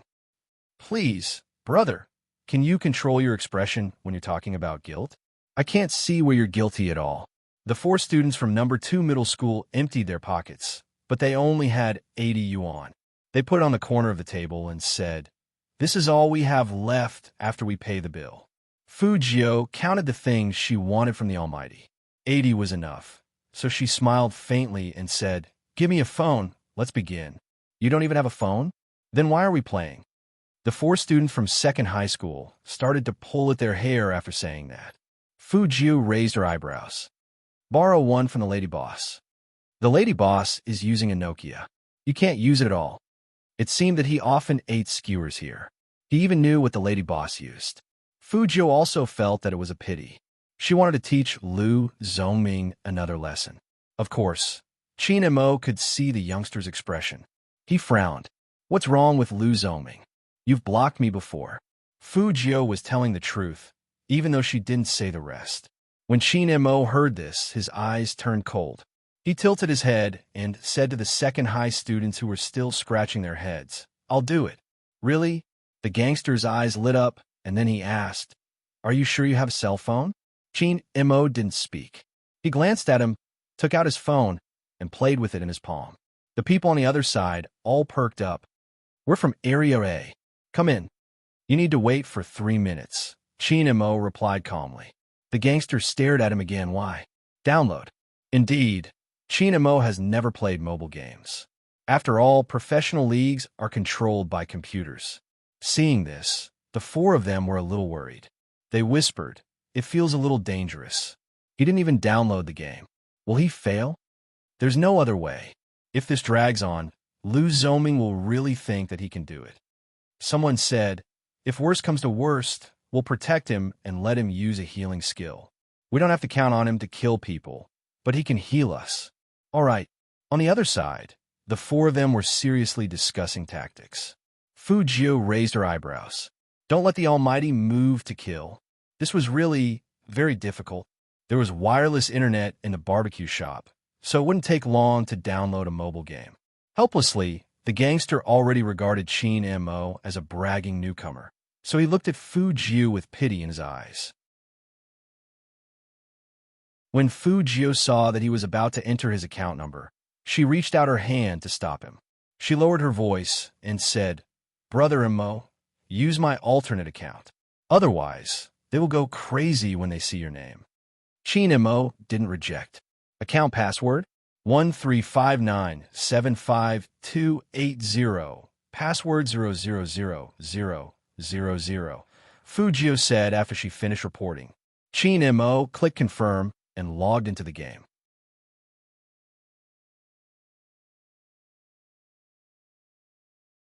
Chapter 383. Yes, of course. The other three were very serious.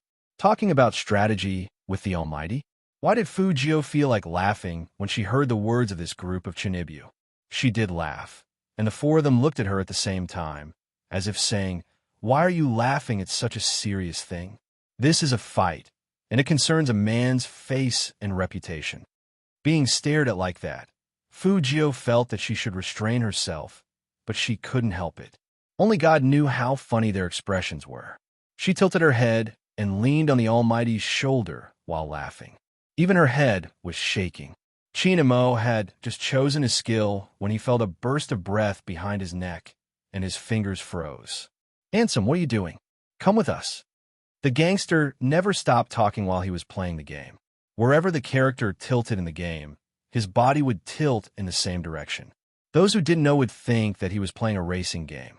"Oh my God, you almost hit me." Fu Jiu watched from the side and wanted to laugh again. She thought, "Who else can I hit but you?" But she also realized that the Almighty didn't seem to be moving, so she wanted to look up at him. But before she could do anything, the Almighty reached out and pushed her head away. He pointed a finger at her, looking very handsome. "Move aside." The impact wasn't just a little.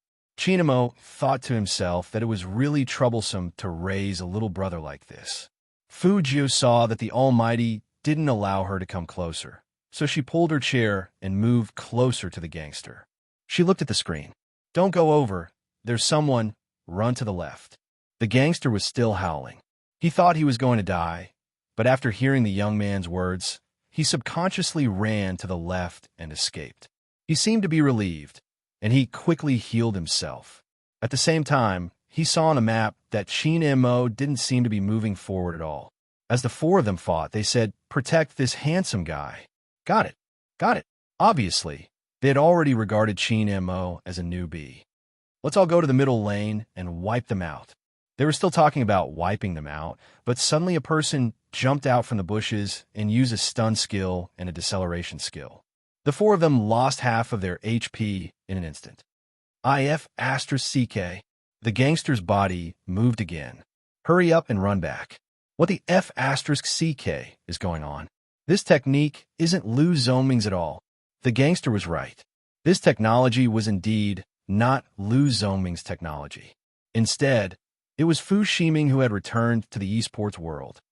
Lu Zoming is cheating. After seeing the avatar, the gangster understood everything. They found a professional player to form a team. F*CKM. Fu Jiu raised her eyebrows. Professional player? The person who's chasing me is the most handsome guy in your school. Fu Shiming. That illegitimate child. Fu Jiu's eyes paused for a moment. The gangster's body shook even more violently. As one of them died, he gritted his teeth and said, "How can we fight like this? Even a single pro player could probably wipe them out, not to mention a rookie on their side." Moreover, they had already lost one person. There were 3 people attacking the defense tower. They had to gather everyone on their side so that they wouldn't die too badly. Wait a minute. Then who is still on the way? Isn't that right? The gangster took a closer look and saw that it was the handsome guy next to him.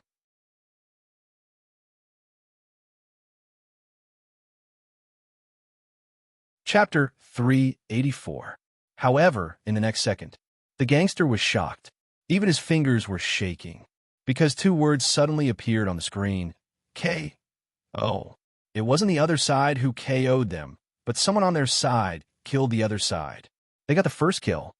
He couldn't be seeing things, right? The gangster rubbed his eyes, and the other 3 were also dumbfounded. Just like that, before the 4 of them could recover from the shock, they heard the special sound of the game. Double kill. F*CK. The gangster couldn't help but widen his eyes. He raised his head and looked at Chin Mo. He saw that the handsome man pressed forward with his left hand, and the fingers of his right hand moved back and forth. The screen sped up beautifully, and he pressed a person to death. KO. Triple kill. The gangster was dumbfounded. The other 3 were also dumbfounded. They even forgot to press forward with their fingers. However, the one who killed them looked indifferent. He turned left and quickly ran back to the city. He waited for them at the city gate. Then, he emptied one hand and took a sip of wine. His voice was very calm. "Why don't you continue to rush forward?" The 4 of them woke up immediately. She unconsciously followed behind the man. The gangster was shocked, and the most depressing thing was that the man still had time to drink. But just now, he didn't even know how to move. Why did it seem like he had a cheat code? The gangster didn't understand. So he said, "Bro, I thought you were a noob when I saw your moves, but I didn't expect you to be so tough." Chin Mo glanced at him and said in a low voice, "It's not easy to play with a phone, so I need to get used to it." The gangster, "You killed 3 people after you got used to it. F*CK. What kind of attack power is this? Do you think we will believe you?" The teenager didn't believe it, but Fu Jiu did. The Almighty didn't play mobile games. In his hands, mobile phones and tablets were all tools for holding international conferences. There was one thing that Fu Jiu didn't know.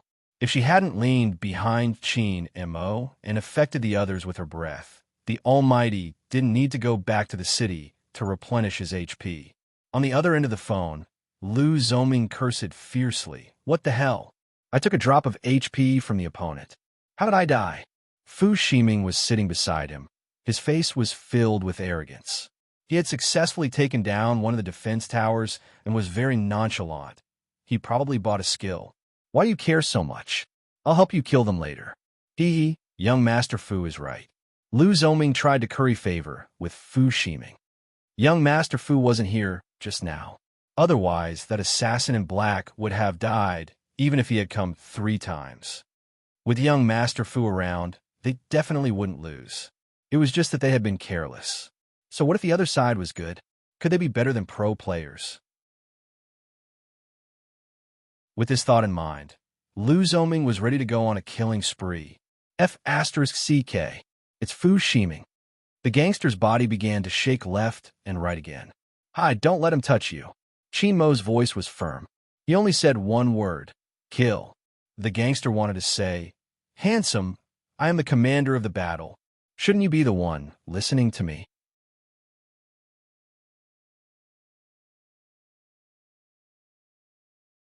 Chapter 385. The team battle began. Both number 2 middle school and number 1 middle school were attacking the middle lane. But these teammates weren't from the Supreme Alliance. And in the world of a Chinibu, once they decided to kill, they didn't care about anything else. Especially the gangster. He shouted, "Ah, ah, ah," and rushed towards Fu Shiming's side. Fujio was stunned by his voice effect, and it was too late for her to pull his arm back. They watched as he charged into the crowd. 5 people surrounded him in an instant, and he was instantly killed. Fujio looked at the distance. The Almighty couldn't save him in time, even if he wanted to. F***CK. You killed my brother. Do you think I don't exist? Another person went berserk and rushed forward. Fujio held her forehead helplessly, and her silver hair fell between her fingers. Didn't they say they would fight with strategy? Was this their strategy? Kill him, yes, kill him. The gangster was dead, but he didn't forget to shout. The lady boss thought that something had happened, and she kept turning her head back. She saw a few people lowering their heads and playing with their phones. The gangster was too eye-catching. Luckily, there weren't many people in this barbecue shop. Otherwise, they would be surrounded by people with their silly looks. Double kill. Needless to say, another Chinibyu died on their side. This time, the Almighty managed to make it, but someone was faster than him. With a bang, he jumped forward and was eliminated. Fujio wanted to sigh at such a suicidal way of fighting. The Almighty didn't show any emotion at all, and he retreated to the defense tower with his handsome side profile. Handsome, what are you doing? Charge!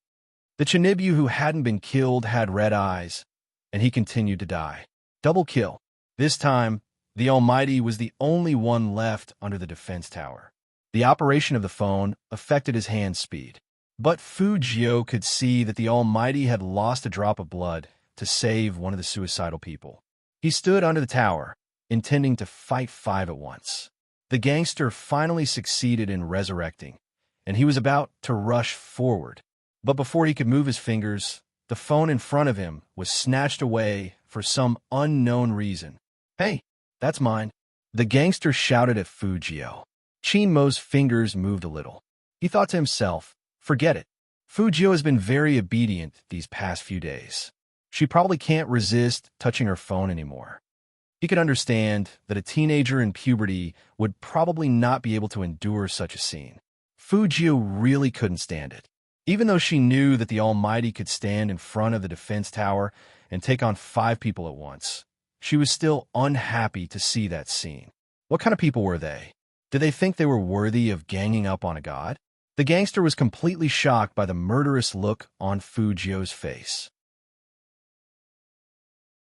He didn't expect that the handsome guy who had been smiling just now would turn into a demon in the blink of an eye.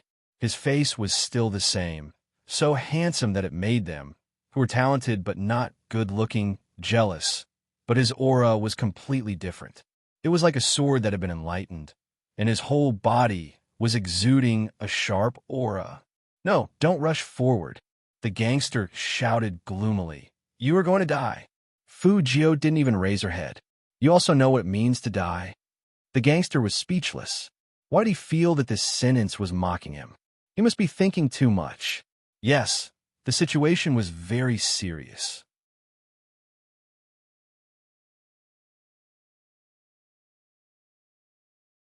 Chapter 386. Hey, those idiots on the other side are here to die again. Lu Zhongming's eyes lit up with excitement.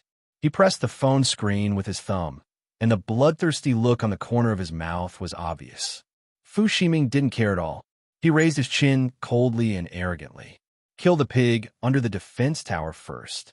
It's so stupid. Lu Zhongming smiled proudly. 5 against 2. They are dead for sure. Still rushing forward. They're sending their heads to us. The 2 people who had been killed by the Almighty whispered, the person standing under the tower seems to be very powerful. Don't be afraid. We have young Master Fu. Lu Zhongming turned on the voice message. Let's go. Fu Ximing also said, don't worry, I can kill them alone. As soon as he said that, the others ran forward faster. The main thing was that the person standing under the tower seemed to have taken a step back, starting the chasing and killing mode. The Almighty did take a step back, but he didn't want to run away. Instead, he was waiting for the person who was about to catch up with him. Fujio. He didn't know if it was because he had seen the real person before. The gangster felt that the person standing next to the defense tower was very cool. He was a bit like an ancient king. Just standing there, he gave people a feeling of extreme handsomeness. It was just a few seconds. The gangster looked at the youngster's slender fingers turning over and over on the screen.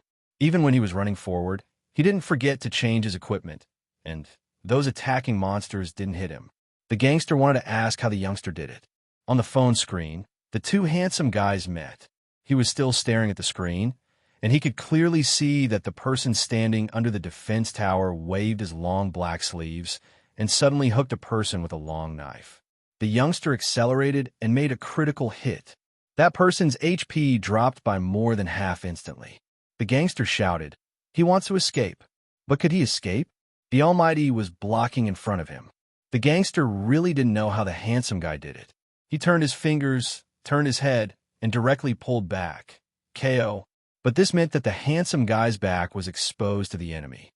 Oh no, the handsome guy was finished. That was what the gangster thought. But the next second, he changed his mind. This was because the young man on his left had dived down and opened his arms to block the attack. At the same time, he couldn't give his opponent another blow. The gangster was really dumbfounded. Can games be played like this? This coordination was so *king cool. The two of them healed together under the tower.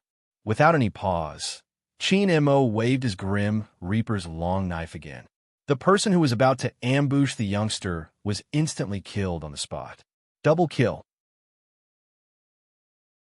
The expressions of the second-year middle school students could no longer be described with words. Every one of them had their mouths agape. Even in a 2v5 situation, they could still kill their opponents. Moreover, both of them were now fully healed. It sounded like a long time, but in reality, it only took less than 20 seconds. When the game's music started playing, Fu Ximing's expression changed. He pressed the phone and cursed, "Is there a hole in your brain? Get out of the way." Lu Zhongming was still alive, but he wasn't at full health. The dead man was still in a daze. The speed was too fast. They really didn't know how they died. The most terrible thing was that every whip of the opponent was so accurate that it made people shudder.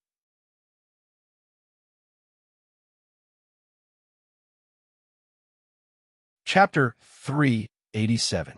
That was the kind of fear that only people who were killed would feel. Fu Ximing thought that they were too stupid. What was so good about the other side? They didn't even dare to go out of the city wall. Two cowards. Who knew that as soon as he had this thought? The two figures who were still standing at the bottom of the tower jumped out at the same time and advanced side by side. They were so fast that no one had any time to defend against them. In the barbecue shop, nothing could be heard except the sound of the game. The gangster's expression at this time should be a close-up. After all, it was really hard to describe. How could they be so fast? And why did these two people have such a tacit understanding that they didn't even talk to each other and just rushed out together? The youngster's operation was so beautiful that the gangster's mouth was wide open. Silver hair, black ear studs, and a green bean in his mouth. How could he be so good at fighting? Not to mention the handsome guy on the other side. He asked him in a low voice while fighting, "Which one is Lu Zhongming?" The gangster felt that he had been ordered around the whole day, which made him depressed. The one with the golden armor. How strange. He could even see the coldness that surged out of the handsome man's deep eyes after he said that. Then the next second, Lu Zhongming was killed. Annihilated. 3 kills. He had to say that the sound effect was really cool. "Wait for me." The gangster learned from Fujio. He grabbed the cell phone of his friend who had just been resurrected and wanted to rush forward in a hurry. But he didn't know.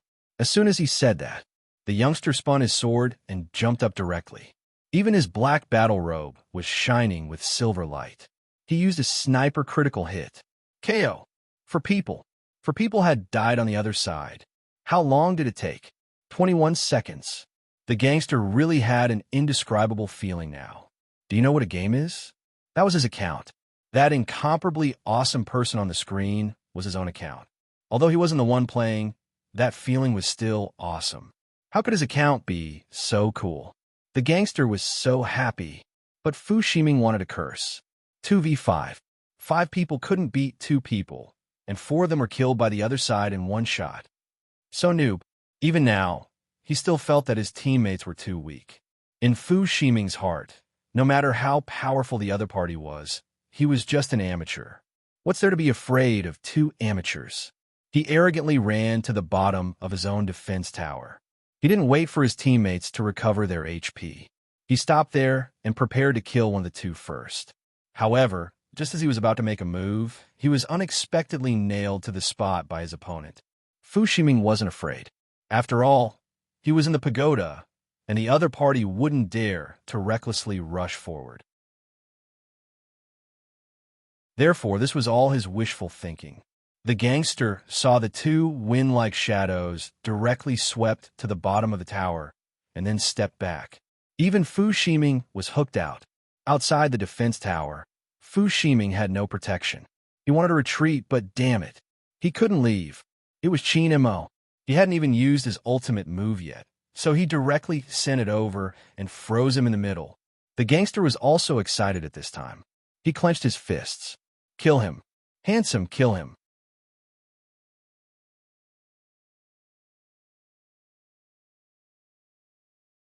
Chapter 388. Why? Why didn't he just kill him? The four kids couldn't understand at all. If he didn't kill him, the dead ones would revive. What was this handsome guy thinking? The gangster looked at Qin Mo, and there was no change in his emotions at all. But Fu Jiu knew what the Almighty was doing. He was helping her get back at him. After all, he was the son of San. Thinking of this, she even smiled a little. She cut off Fu Ximing's blood bit by bit. At first, Fu Ximing thought that his opponent's skills were rubbish and couldn't kill him. But when he recovered and was about to run away, he suddenly stopped. Another freezing skill came, and he couldn't move at all. F***CK. Fu Ximing cursed in a low voice. Fu Jiu began to jump over and cut off his blood, again with small cuts.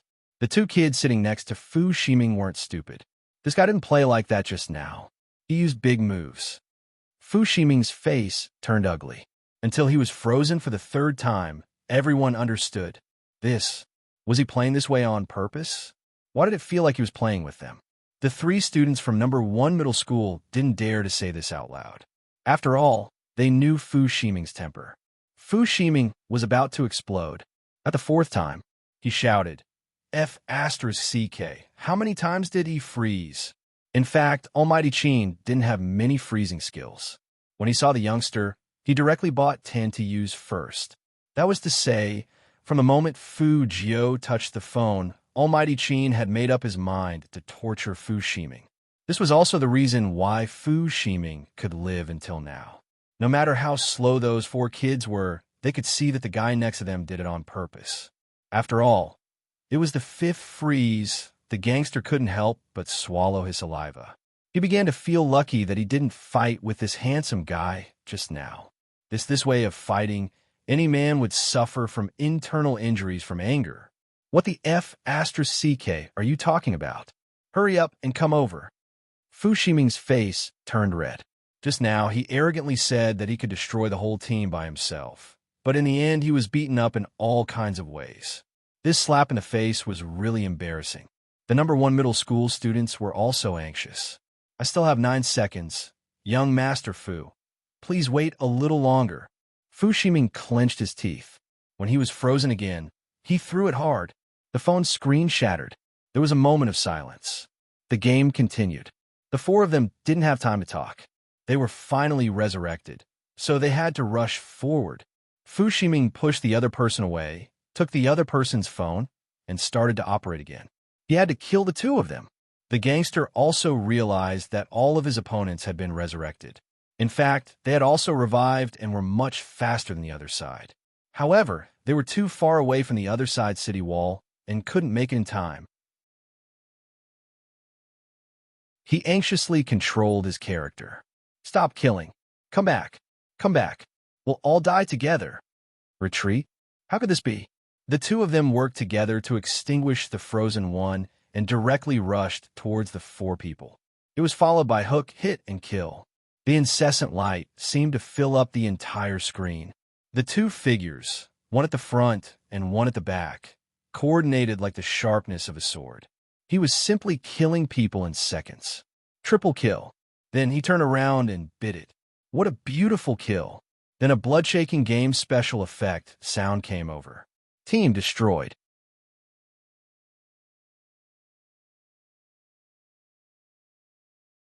Chapter 389. The youths at the side were already dumbfounded. They stared blankly at the two words that represented victory. They were a little dazed. After Fujio finished the call, she threw the phone back into the gangster's hand. She stood up with one hand in her pocket, looking extremely handsome. I won. Go and pay the bill. If those who were speculating on the official Weibo that Supreme Alliance might not make it to the top 4 this year saw this, they would definitely shut their mouths immediately. Supreme Alliance, without anyone knowing, already had their most lethal secret weapon. That was Chinemo and Fujio's joint main attack. The 4 middle schoolers at the barbecue shop were so shocked that they couldn't come back to their senses. The gangster pulled over a chair after paying the bill and said to Fujio, "How about this? Handsome, take us as your disciples, and we'll take care of you when you go to school. I'm from number 1 middle school. You're from number 2 middle school." Fujio couldn't help but remind them, "We're not from the same school." The gangster's eyes darkened, and he immediately said, "Our number 2 middle school is just next to number 1 middle school. Even though we're not in the same school, we can still protect you. You're really handsome.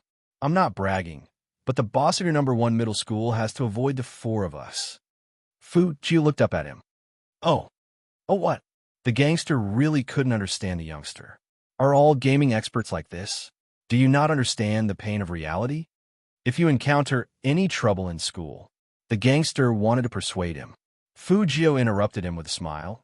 "What kind of trouble do you think I can get into with my skills?" One sentence. The gangster choked at once. Of course, they still wanted to protect him.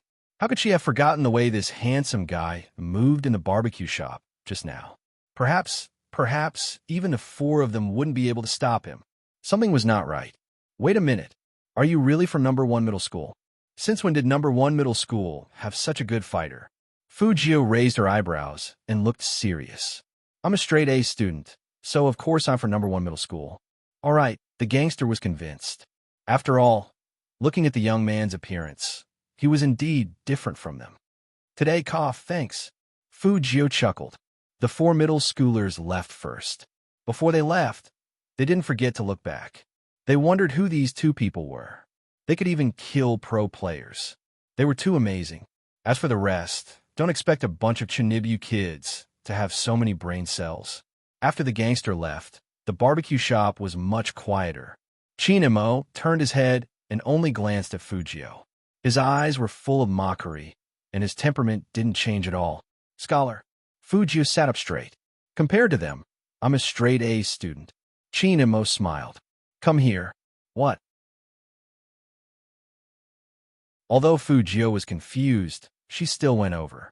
Chinemo stretched out his hand and pinched that handsome face. He said faintly, "Let's see how thick my little brother's skin is." Fujio. Almighty Chin had said that he liked to see young men depressed. But in this position, the youngster's knee had touched him, and the face in front of him was too fair and beautiful. Chinmo's eyes darkened, and he immediately retracted his hand, as though there were germs on the youngster.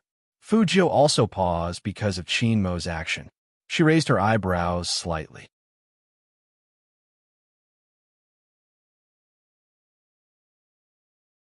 Chapter 390.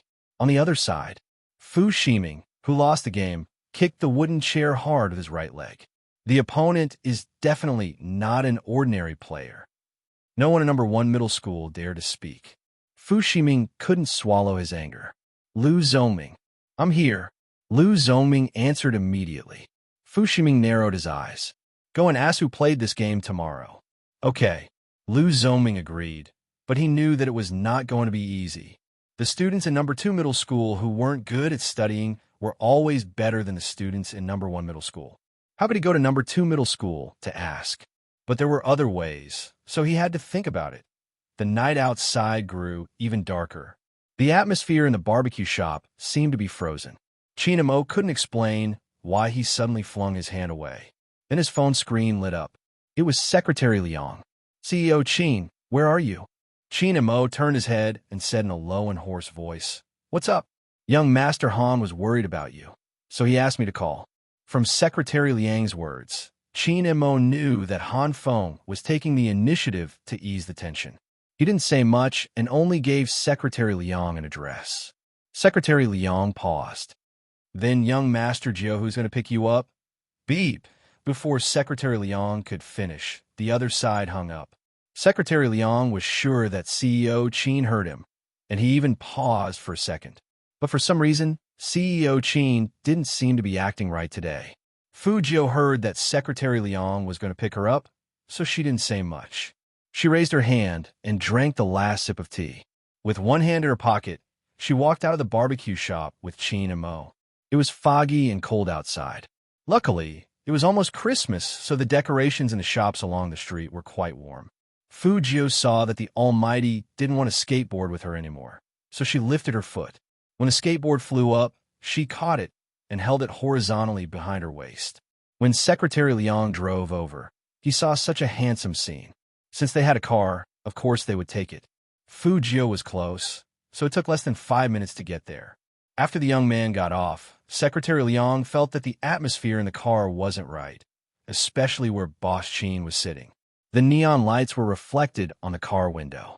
From the rearview mirror, Secretary Liang could only see a blurry side profile. His black hair fell down, covering his eyes. It was rare to see him like this. The reason why he suddenly pulled his hand back was because he wanted to lower his head to do something. However, even he himself did not know why he had such a huge reaction at that time. He could even see the astonishment on the youth's face. However, in the next second, that guy smiled as if nothing had happened. But Qin and Mo wasn't completely fine. He reached out and rubbed his forehead. Perhaps it was because he had been paying too much attention to the youth recently. Even so, Qin and Mo didn't sleep when he reached the Qin family. In the dark living room, he threw his jacket on the sofa and took out his phone. Naturally, he wanted to send the youngster a WeChat message.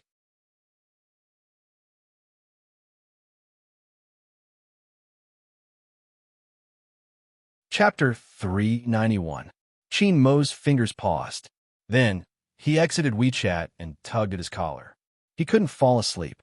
He glanced at the time on his phone. 11:05. Perhaps he should learn from someone who had a younger brother. Although Qin and Mo rarely attended business parties, he knew that Boss Lee, who liked to talk business, was definitely awake. He swiped his finger and called. Boss Lee picked up the phone quickly. Of course, it depended on who was calling. Boss Qin, what's wrong? Why are you calling me so late? Qin and Mo didn't beat around the bush. Is it inconvenient, Boss Lee? Boss Lee smiled. It's convenient. It's about my younger brother. Qin and Mo paused, his voice sinking along with the night. I want to ask Boss Lee. After Boss Lee heard Qin Mo's troubles, he immediately laughed. Really, all older brothers have the same troubles. Boss Lee, did you experience such a situation before? Qin Mo's eyes were deep, and it was hard to read his emotions. On the other side of the phone, Boss Lee didn't notice it. It was as if he had met a confidant.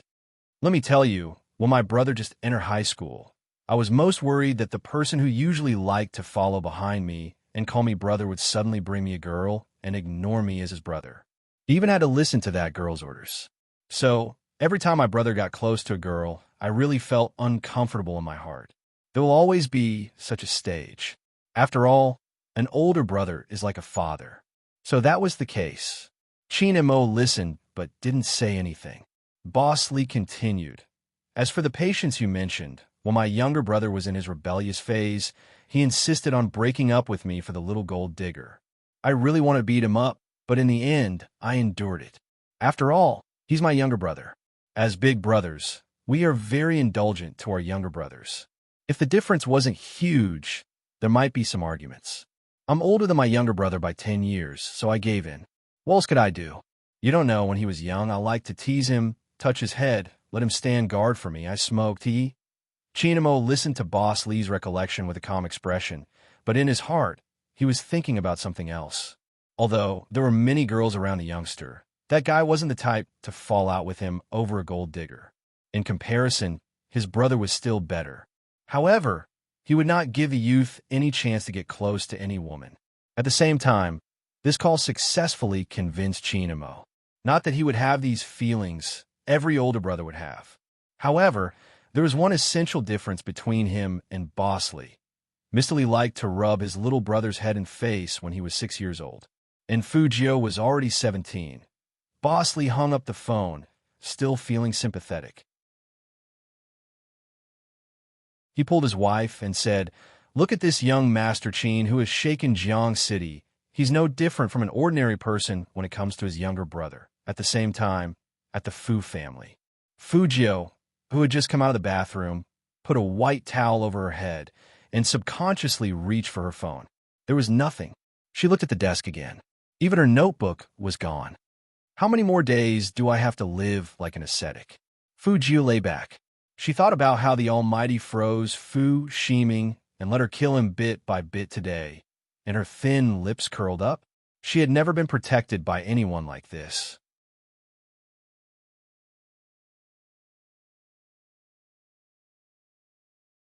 Chapter 392.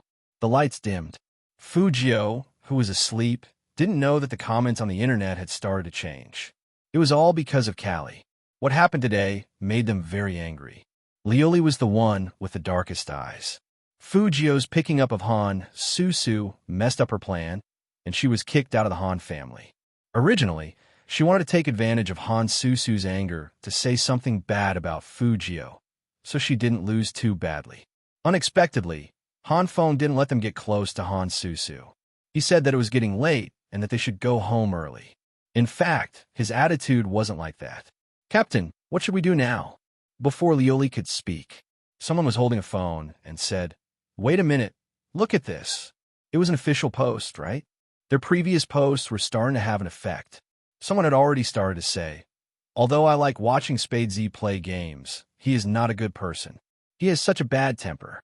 Yeah, his fans are also a bunch of brainless fans. That's enough. As soon as that person finished speaking, the post was deleted. Once it was deleted, that person was not convinced. "Admin, why did you delete my post?" F*CKU. The curses at the end were very harsh.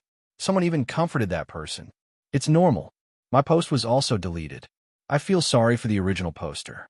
What's more, someone left a comment saying, "It seems that someone left a comment to slander you." I think it has something to do with Spade Z himself. He has a problem with everyone. I'm a fan. Give up. I'm not a fan of Spade Z, but I'm a fan of the Supreme Alliance. I think the Supreme Alliance should reconsider whether to let Spade Z play in a national competition. To be honest, I've never seen anyone like him.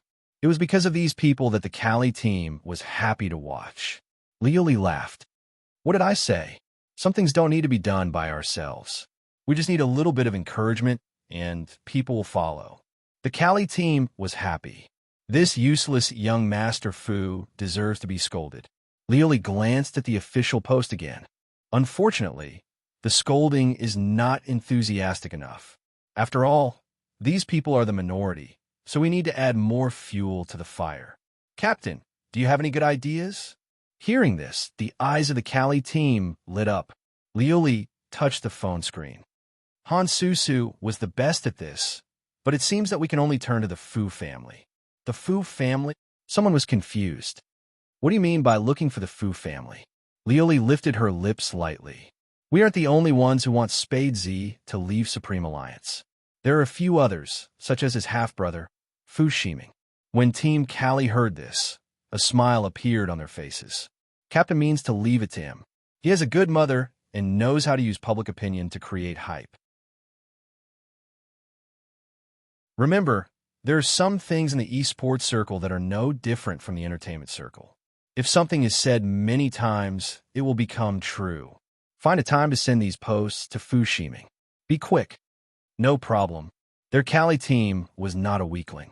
They would never let anyone bully them like this.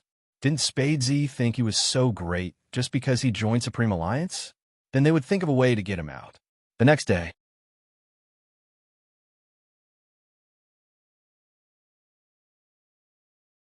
Chapter 393. Some time ago, thanks to the heavy smog, all the elementary schools, middle schools, and high schools in Jiang City had to suspend classes for 2 days. As a result, Fu Jio's biological clock was a bit messed up. When she sat up, she yawned lazily. When she turned her head, it was already 8:10. Their first class was at 8:30. And in the crazy number 1 middle school, if someone was late, the uncle guarding the door would record it. There were still 3 days before the national competition.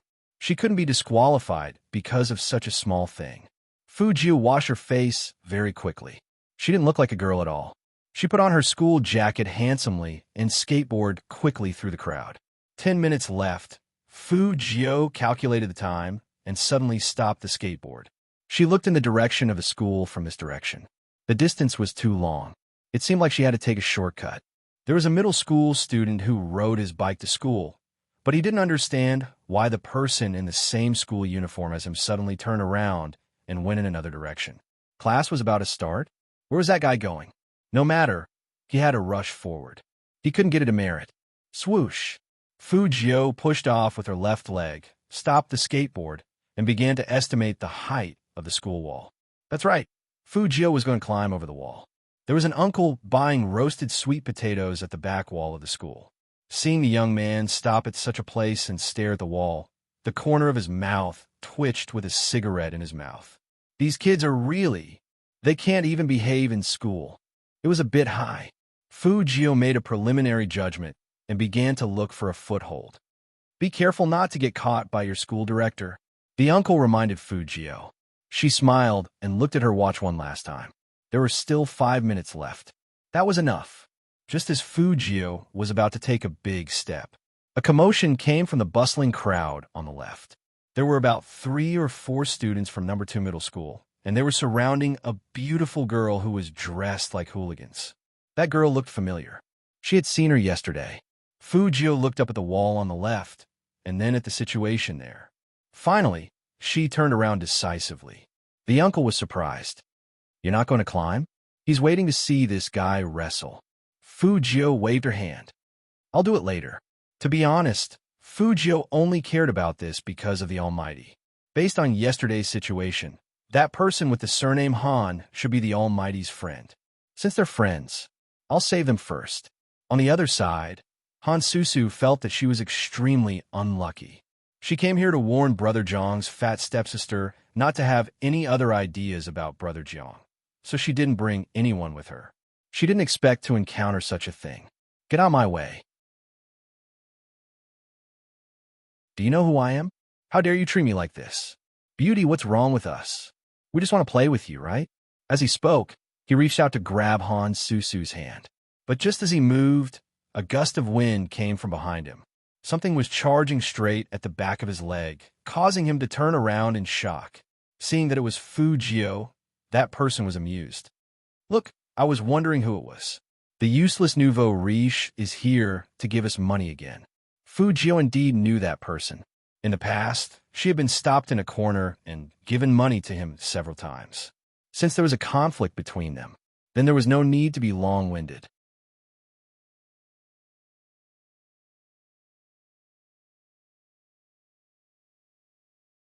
Chapter 394. Yo, as if you're so great. The people from number 2 middle school were amused by Fujio's words. Fujio's voice was indifferent. You have 2 choices. Either you leave, or we start beating you up. Which one do you choose? Of course, we'll beat you to death. One of them had a ferocious look on his face. Han Susu looked at the handsome, silver-haired young man, reached out to pull up the zipper of her uniform, and walked over. Even her smile carried a sense of ruthlessness. F*CKU. You little scum, are you trying to rebel? Before that person could finish his words, his knee was kicked hard.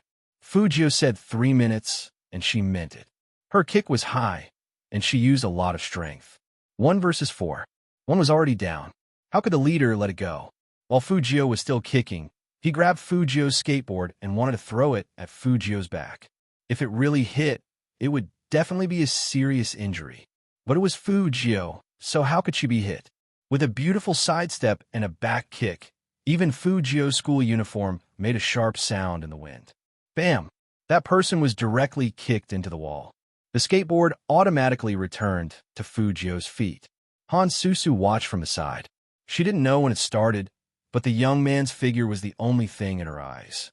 She had never seen anyone fight so handsomely. 2 people from number 2 middle school were kicked to their knees. The other one had bruises on his face and the leader was dizzy. Fujio was unscathed as she held onto her skateboard. She had a faint smile on her face, and she was extremely handsome. "Who are you calling a little scum? I'll give you 3 seconds to leave, or I'll continue beating you up." The person who was kicked was really in pain. The 4 of them looked at the situation together. They had to call for help. "You mother of asterisk cur, just you wait." The leader didn't forget to point at Fujio while running away. Fujio thought to herself, "I only have 2.5 minutes to go to class, so I won't wait for you." He turned around, got on the board, and was about to leave. Hansusu was still mesmerized by the young man's side profile, and her heart was beating so fast that it didn't seem to belong to her. Now that he was about to leave, she anxiously reached out and grabbed the young man's uniform, her face a little red. This time, I really have to thank you. It was my fault yesterday. How about I treat you to a meal?" "No need." Fujio pulled her school uniform back, her expression indifferent. "I helped because of Brother Imo." Fujio didn't want to have anything to do with this kind of girl. Although in Fujio's heart, all girls were cute. However, she would still stay away from this kind of person, who knew that the more Fujio acted like this, the more Hansusu thought the young man was cool, and the more her face burned.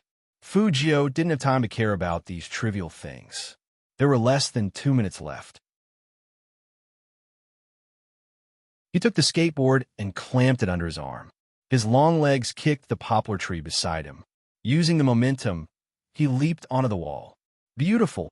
The uncle selling sweet potatoes applauded with a cigarette in his mouth. It would have been better if he hadn't applauded, but his clapping attracted the attention of the guard 700 meters away. The guard turned his head, and his eyes widened. He pointed at Fujio with his notebook. "You, the one standing on the wall. Which class are you from?"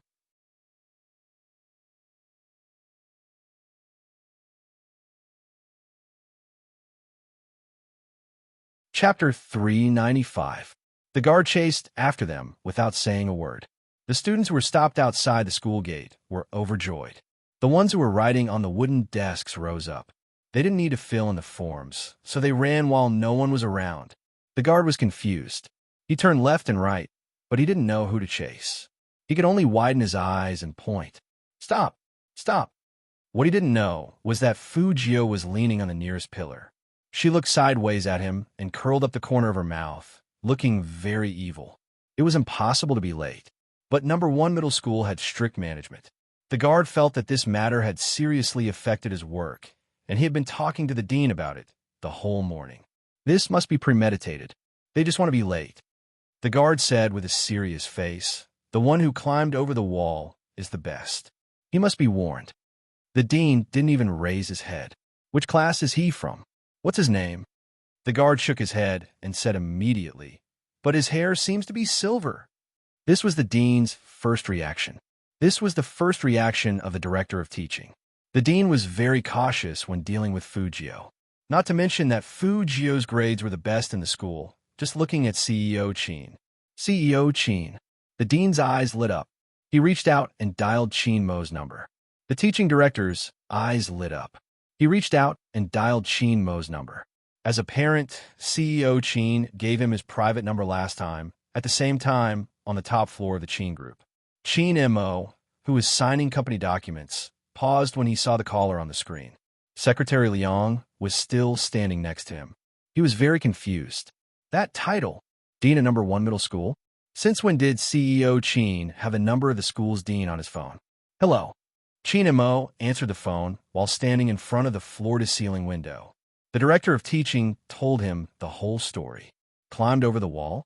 Chin Mo raised his eyebrows because of this word, but his handsome face didn't change at all. After the director of teaching finished speaking, he said slowly, "Director Lee, are you sure, my brother?" The guard said that the one who climbed over the wall seemed to have silver hair. In the whole number 1 middle school, only Fujio hasn't dyed her hair back. Dean Lee, who didn't realize that he was being tricked, said this, and the guard still nodded. Chin Mo laughed. "Seems like." In other words, Chief Lee was not sure either. This. Director Lee still wanted to say something. Chin Mo's voice was calm. "My brother is so obedient and loves to learn. I don't think he would climb over the wall." "Obedient?" and studious? No matter if it was Director Lee on the other end of the phone or Secretary Liang at the scene, after hearing this comment, they all wanted to ask Boss Chin if he didn't have a guilty conscience. That Fu Jiu, who had so many leave slips, was obedient and loved to study? They don't read much, so don't lie. No matter how focused Secretary Liang was, Chin Mo didn't care. He continued to speak into the phone slowly. Or, does Director Lee want me to attend a parent-teacher conference now? No, no need. As soon as he thought of that scene, Director Lee immediately sobered up. I'll check again. Yes, check again. It might not be student Fu Jiu. Chin Mo laughed again. Then we'll wait for Director Lee to investigate before calling. Okay. What was there to investigate? Compared to CEO Chin coming to the parent-teacher conference in person, climbing over the wall was nothing. Director Lee muttered in his heart. What's more, there were no cameras and there was no evidence. The person who climbed over the wall was too good at finding blind spots. After hanging up, Chin Mo glanced at someone's WeChat on his phone. His brother was really something. Climbing over the wall? Secretary Liang looked at his boss, but his eyes never left his phone. He hesitated and asked tentatively, CEO Chin, do you need me to send someone to the school? No need. Chin Mo's fingers slid down, and he threw his phone back. His side profile was cool and handsome. This action made Secretary Liang realize something again. Ever since yesterday, Boss Chin had been acting strangely. When he wasn't holding his phone, his eyes would glance at it. When he picked up his phone, he would immediately put it down, as if he was controlling himself. What was going on? Fu Jiu didn't know that the director of teaching had reported her to the Almighty. She was sitting in the back seat, yawning lazily. But those students from No. 2 middle school who had been taught a lesson by her couldn't take it anymore and told their boss. That boss was still playing hero on his phone. When he heard that his people were being bullied, he got angry instantly. How dare you challenge the authority of our No. 2 middle school? Call for help. Stop him. Just like that, when the students of No. 1 middle school got out of school, they saw more than 10 students from No. 2 middle school standing outside the school gate. Lu Zoming thought that these people were here for him. As the boss of No. 1 middle school, he didn't even dare to step out of the school gate. Since those people were standing in front of the school, the guards didn't dare to interfere. Some girls would feel scared when they saw such a scene. After all, there were a few people on the other side, and they were indeed very arrogant. When Han Susu asked the driver to drive her over, she saw this scene, and her eyes suddenly widened. Those people were obviously from the morning. Han Susu wanted to get out of the car, but she was afraid. There were more than 10 of them, and her driver was old. These people were definitely here to cause trouble for the young man. Han Susu changed her mind, sat up straight, and said to the driver, "Don't wait here, go straight to the school gate." She had to inform the young man. However, cars needed to be registered in No. 1 middle school. That was the opening. Fu Jiu had already walked over from the other side of the school's main road. He was still in his school uniform, with long slender legs, silver hair, and a handsome face. Han Susu felt that her heart was beating abnormally again. Among so many people, only the young man seemed to be colorful. What was not perfect was that there were too many girls following behind him. Han Susu looked at the girls surrounding Fu Jiu, and her eyes sank. Forget it, which school didn't have love-struck girls?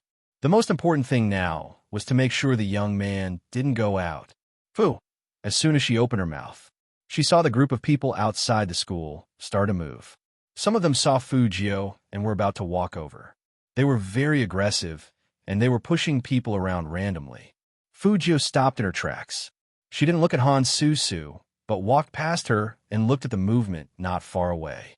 Mother Vastersker, I finally see that little trash. The person who was kicked in the morning looked more ferocious than anyone else. He wanted to punch Fu Jiu flat.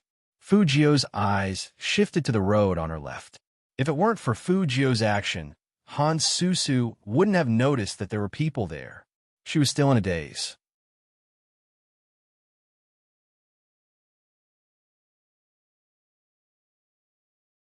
Chapter 396. By the time Han Susu realized what was going on, Her legs had already obeyed the young man's order and walked inside. When he turned around, he could only see the back of that tall and straight figure. The students of number 2 middle school were obviously people who often fought, and they knew how to surround people. Left, right, front, and all 3 directions. Unless that little weakling retreated, he couldn't escape from any direction. But even if he retreated, he had to come out and go home. That person wanted to block him here and catch him. But this method was suitable for others, but not for Fujio. First of all, she didn't want to retreat. The girls were all here, so she had to let them go first. What's more, others couldn't avoid this seemingly tight encirclement, but it didn't mean that she couldn't.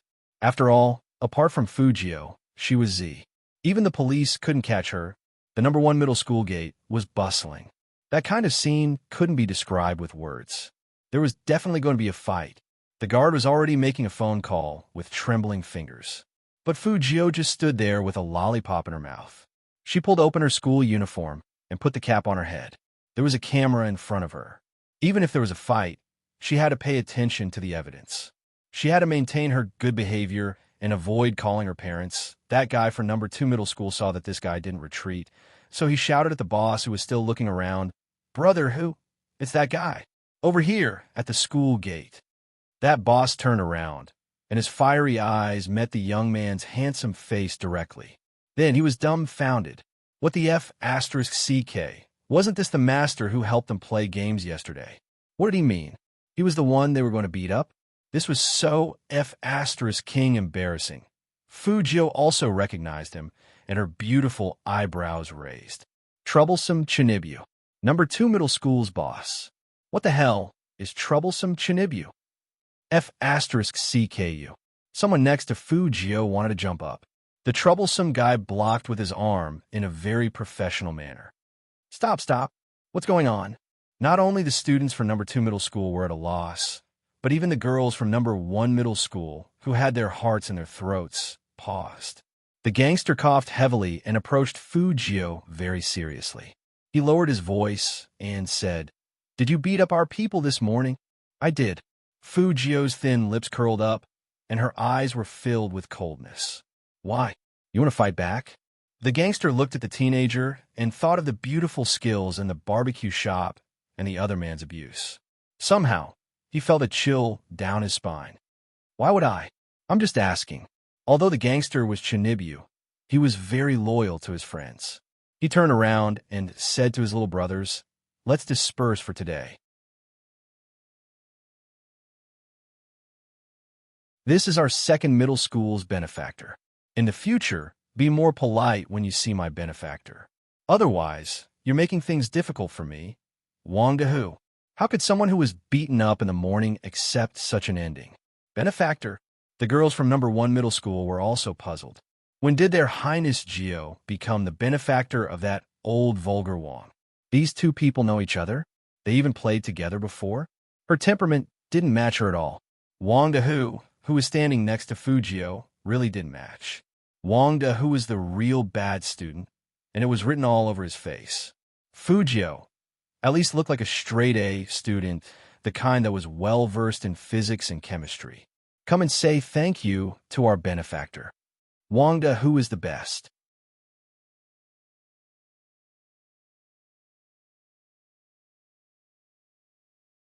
Chapter 397. Thank you, benefactor.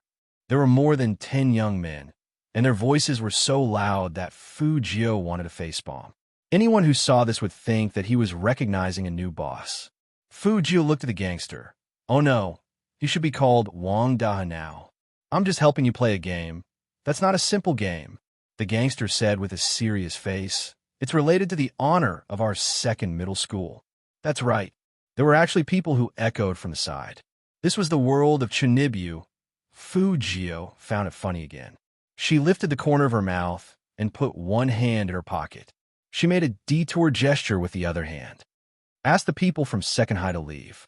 You're all standing here and scaring the girls." "Did I scare the girls?" Wang Daha's face was full of disbelief. "How did it scare them?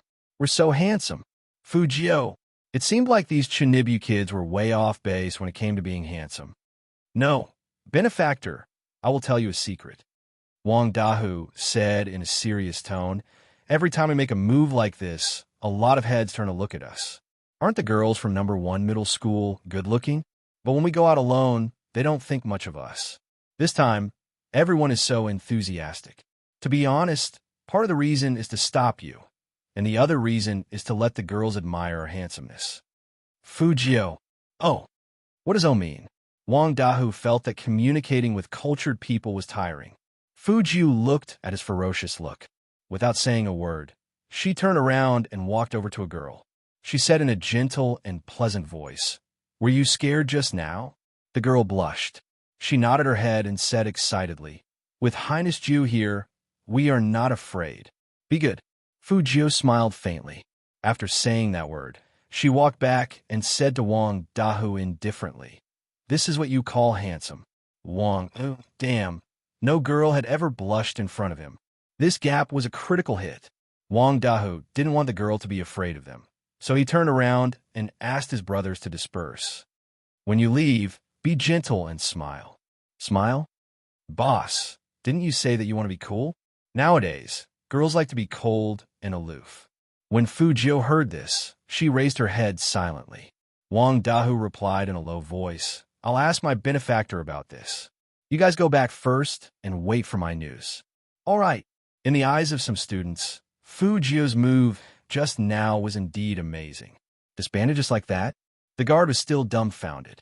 Wang Dahu said to Fujio seriously, "Benefactor, please advise me on how to pursue girls in the future." Sure. Fujio's voice was indifferent. Wang Dahu felt that he had taken advantage of the situation. He then heard Fujio say, "Your second high school's curriculum should be the same as our first high school's, right?" "Yeah, the progress is the same." Wang Dahu wasn't wary at all. Fujio chuckled.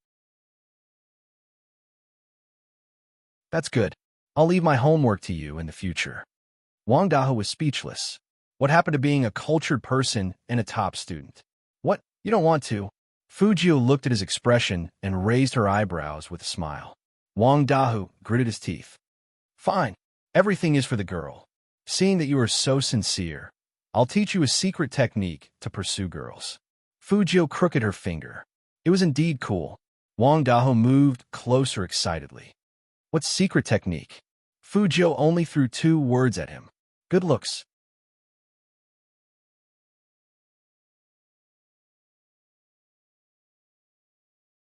Chapter 398. 10,000 Critical Hit. The people next to Wang Dahu looked at the frozen Wang Dahu, and they didn't know what Fujio said to him. But seeing Wang Dahu being subdued by the young man, those who were prejudiced against Fujio now became quiet. After all, some people were like this, susceptible to the soft approach and afraid of the hard approach. They were waiting to see Fujio get beaten up. But who would have thought? Wang Dahu seemed to have his claws removed in front of Fujio. Not only did he not fight, but he also seemed to respect Fujio. Compared to Fujio, some boys were even more cowardly. On the same day, someone posted Fujio's picture on the school intranet. The title was "One Man Against 1,000, our number 1 middle school's most handsome school hunk." There was a string of comments below. After all, from that angle, Fujio did look very picturesque, and it even gave people the illusion of a scene that only appeared in comics. Fujio's actions of protecting the girls could only be understood by those who experienced it themselves. Among them, the most obvious change was Han Susu. She looked at the young man who was still talking to Wang Dahu. Her heart was beating fast, and even her breathing seemed to be slower than usual. Her brother was right. She shouldn't just listen to Sister Lioli and think that the young man was bad. Even if he looked like a tasteless nouveau riche in the past, it was different now. Han Susu looked up, and her eyes were full of infatuation. Lu Zoming was still hiding at the school gate. After hiding for a while, seeing that everyone was back to normal, he grabbed a classmate and asked, "Where are the number 2 middle school students at the school gate?" They all left. Left? Why? Fujio was there alone, so they didn't dare to move. I think it was because Fujio helped them play a game or something, but I don't know the details. Game? Lu Zoming instantly remembered the scene of their team being wiped out yesterday, and his eyes turned red. Fujio, the traitor of number 1 middle school. He didn't say anything and immediately told Fu Shiming the news. At the same time, Fu Shiming also received something from the Cali team. When he saw that number 1 middle school's hunk post on the school intranet, Fu Shiming felt a surge of resentment that couldn't be released no matter how hard he tried. He didn't know when, but that good-for-nothing had suppressed him in every way. Study, he did better than her. Games, he played better than her. Now, even the title of number 1 middle school's hunk was being applied to that person. How could the spoiled Fu Shiming endure this? Now he had these things in his hands. Fu Shiming glanced at the message on the screen and handed it to his mother without hesitation.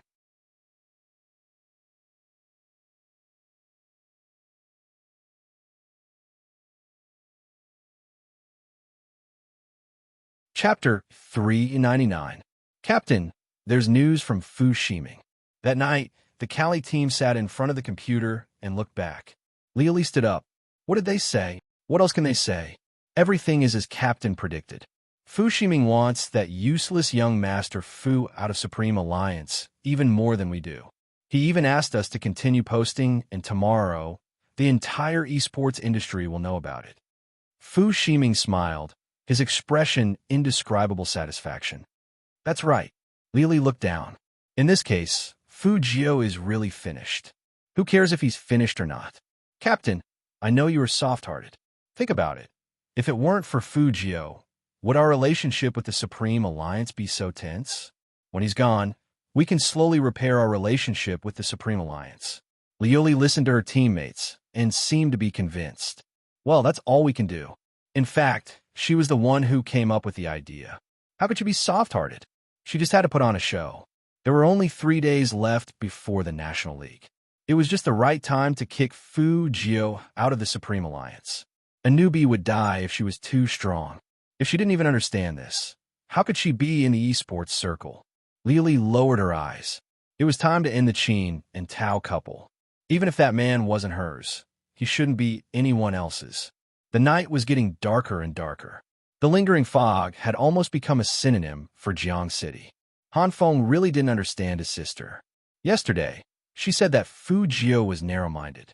Today, she said that she must treat Fu Jio to a meal. One was to apologize, and the other was to thank her. If it weren't for Fu Jio, she wouldn't know how badly she would be bullied now. Han Feng also wanted to find a chance to sit down and talk with Qin Mo. Now his youngest sister had given in and was even pestering him. If he didn't call, Han Susu would make a fuss upstairs. Han Feng shook his head.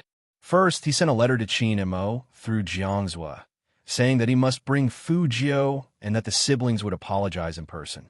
When Qin Mo answered the phone, he stood in front of the floor-to-ceiling window, looking down at the lights of the entire city. Qin Mo, are you still there? Jiangzhou hadn't gotten a reply for a long time, so he thought the discussion wasn't going to go through.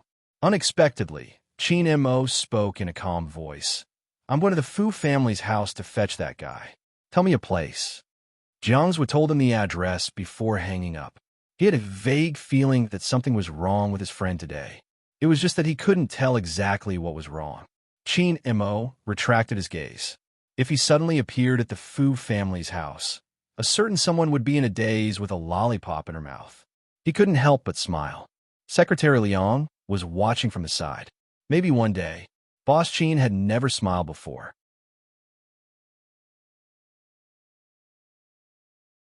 Was he wearing this expression because he was going to the Fu family? He really wasn't thinking too much. It was because Boss Qin was too obvious. Most importantly, President Qin, have you considered the Fu family's ability to accept you going to the Fu family, just like that? When Secretary Liang saw that his CEO was leaving, he subconsciously wanted to follow him. Qin Mo was indifferent and abstinent. He wore a well-ironed suit on the inside and a pure black windbreaker with a circle of velvet on the outside. He looked like a vampire aristocrat that often appeared in foreign movies. His skin was fair and his eyes were deep. He turned back and glanced at him.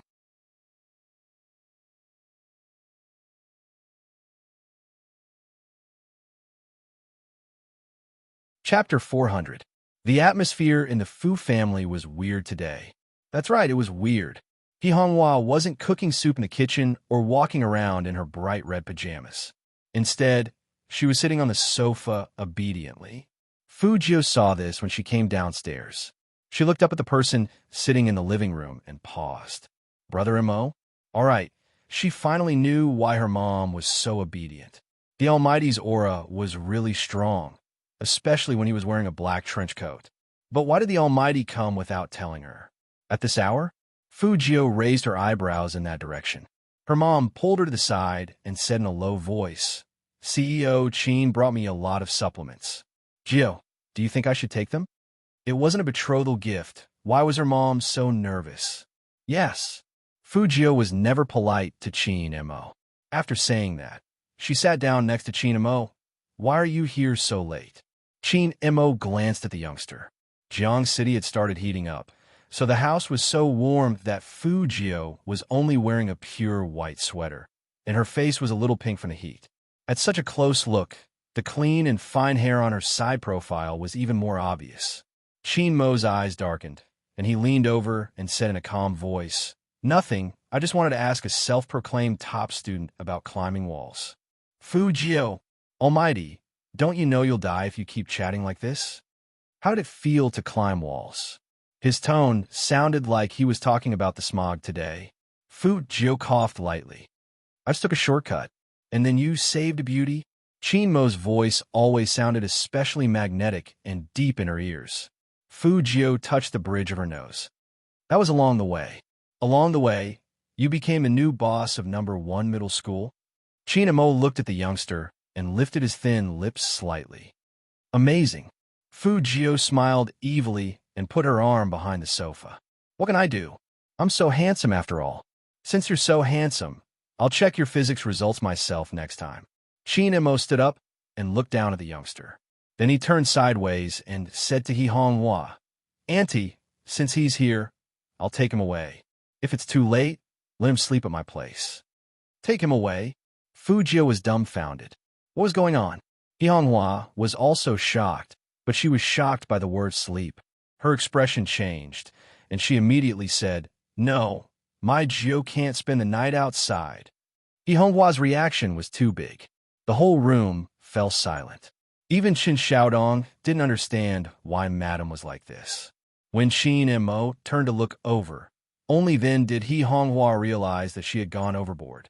She hurriedly explained, No, I'm saying that Jio's eyes have just recovered. It's not good to go back and forth like this. Moreover, Jio has classes tomorrow. Coming up with such a reason was putting He Honghua in a difficult position. Her round face blushed as well, before Fu Jio could help. Qin Mo replied, I didn't think it through. Auntie, don't worry. After everything is over, no matter how late it is, I will send him back. Perhaps it had something to do with his birth. Even when Qin Mo said such words, his nobility didn't seem to diminish. But He Honghua was already very happy. The more she looked at this young Master Qin, the more she liked him. Many people didn't want to play with her Jio, so they all went to the Fu family to play with Fu Ximing.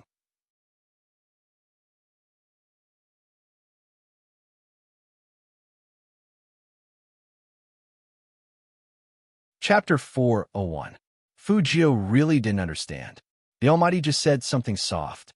Why did her mother push her to the Almighty as if she was a gift? This was really her own mother. Fu Jio also witnessed the Almighty's charm from a young age to an old age. Her mother turned into an anti-fan in an instant. As soon as Fu Jio walked out of the door, she said to Qin Mo, People who don't know would think that you are my mother's son. Obviously, I look more worry-free than you. Wall-jumping scholar. Qin Mo tilted his head and looked at the youngster. He raised his hand to unlock the car and raised his chin, indicating for her to get in. Every time she heard the Almighty call her a scholar, Fu Jio always felt that she couldn't continue this conversation. After the two got in the car, Qin Mo didn't start the car. Instead, he tilted his head and looked at the youngster on his right. Fu Jio raised her eyebrows. What? Qin Mo looked at the youngster who was wearing a black mask, revealing only a pair of eyes. Inexplicably, he found this guy adorable. Fu Jio saw the playfulness in Qin Mo's smile. Just as she was about to say something, she saw the other person suddenly lean down. The sudden scent of peppermint and sandalwood seemed to invade every cell in the car, slowly spreading in the car. Fu Jio paused unconsciously. Those thin lips brushed past the side of her face at a subtle distance. His body was very close. Fu Jio looked at the Almighty who was helping her fasten her seatbelt. His temperament was indifferent, and his side profile was so handsome that it could make people fall head over heels for him. Fu Jio subconsciously shrank back a little. She didn't completely lose herself in his beauty. After all, at this distance, when the Almighty pulled his hand back, his elbow would easily touch the awkward position in front of her chest. Even with the bandage, she was still worried that the touch would be different. A man's chest was hard, and hers. It was hard to say. When Qin Mo pulled his hand back, he raised his eyebrows. He seemed to be very interested in the way Fu Jio breathed. Even his thin lips were curved into a smile. Fu Jio raised her eyebrows. What was the Almighty smiling about? Hurry up and return to your normal sitting position. Qin Mo didn't move. Fu Jio simply moved. She leaned over and wanted to blow into his ear. Qin Mo was a step faster than the youngster. He returned to his seat abruptly and glanced sideways. Behave yourself, understand? Fu Jio smiled and winked evilly. Qin Mo didn't bother with this person who always made his emotions fluctuate. He started the car. When the Hummer drove out, the fog in Jiangcheng became thicker. Han Susu had never been as jumpy as she was today. She sat up straight and looked outside, then asked her brother and Jiangzhua if her dress was pretty. Jiangzhua was a smart person. He raised his eyebrows and smiled. Qin Mo and Fu Jio walked in one after another. Even Jiangzhua didn't know why, but he felt that when the two of them stood together, they complemented each other and were equally handsome. After Han Susu saw the young man, her heart beat even faster. She walked up to Fu Jio and said softly, "Thank you so much for today. You didn't want to tell me your phone number, so I could only contact you through my brother. I'm really sorry for what I said to you before. I hope you can forgive me." It was obvious that Han Susu had put in a lot of effort today. Her perfect makeup and face were indeed eye-catching.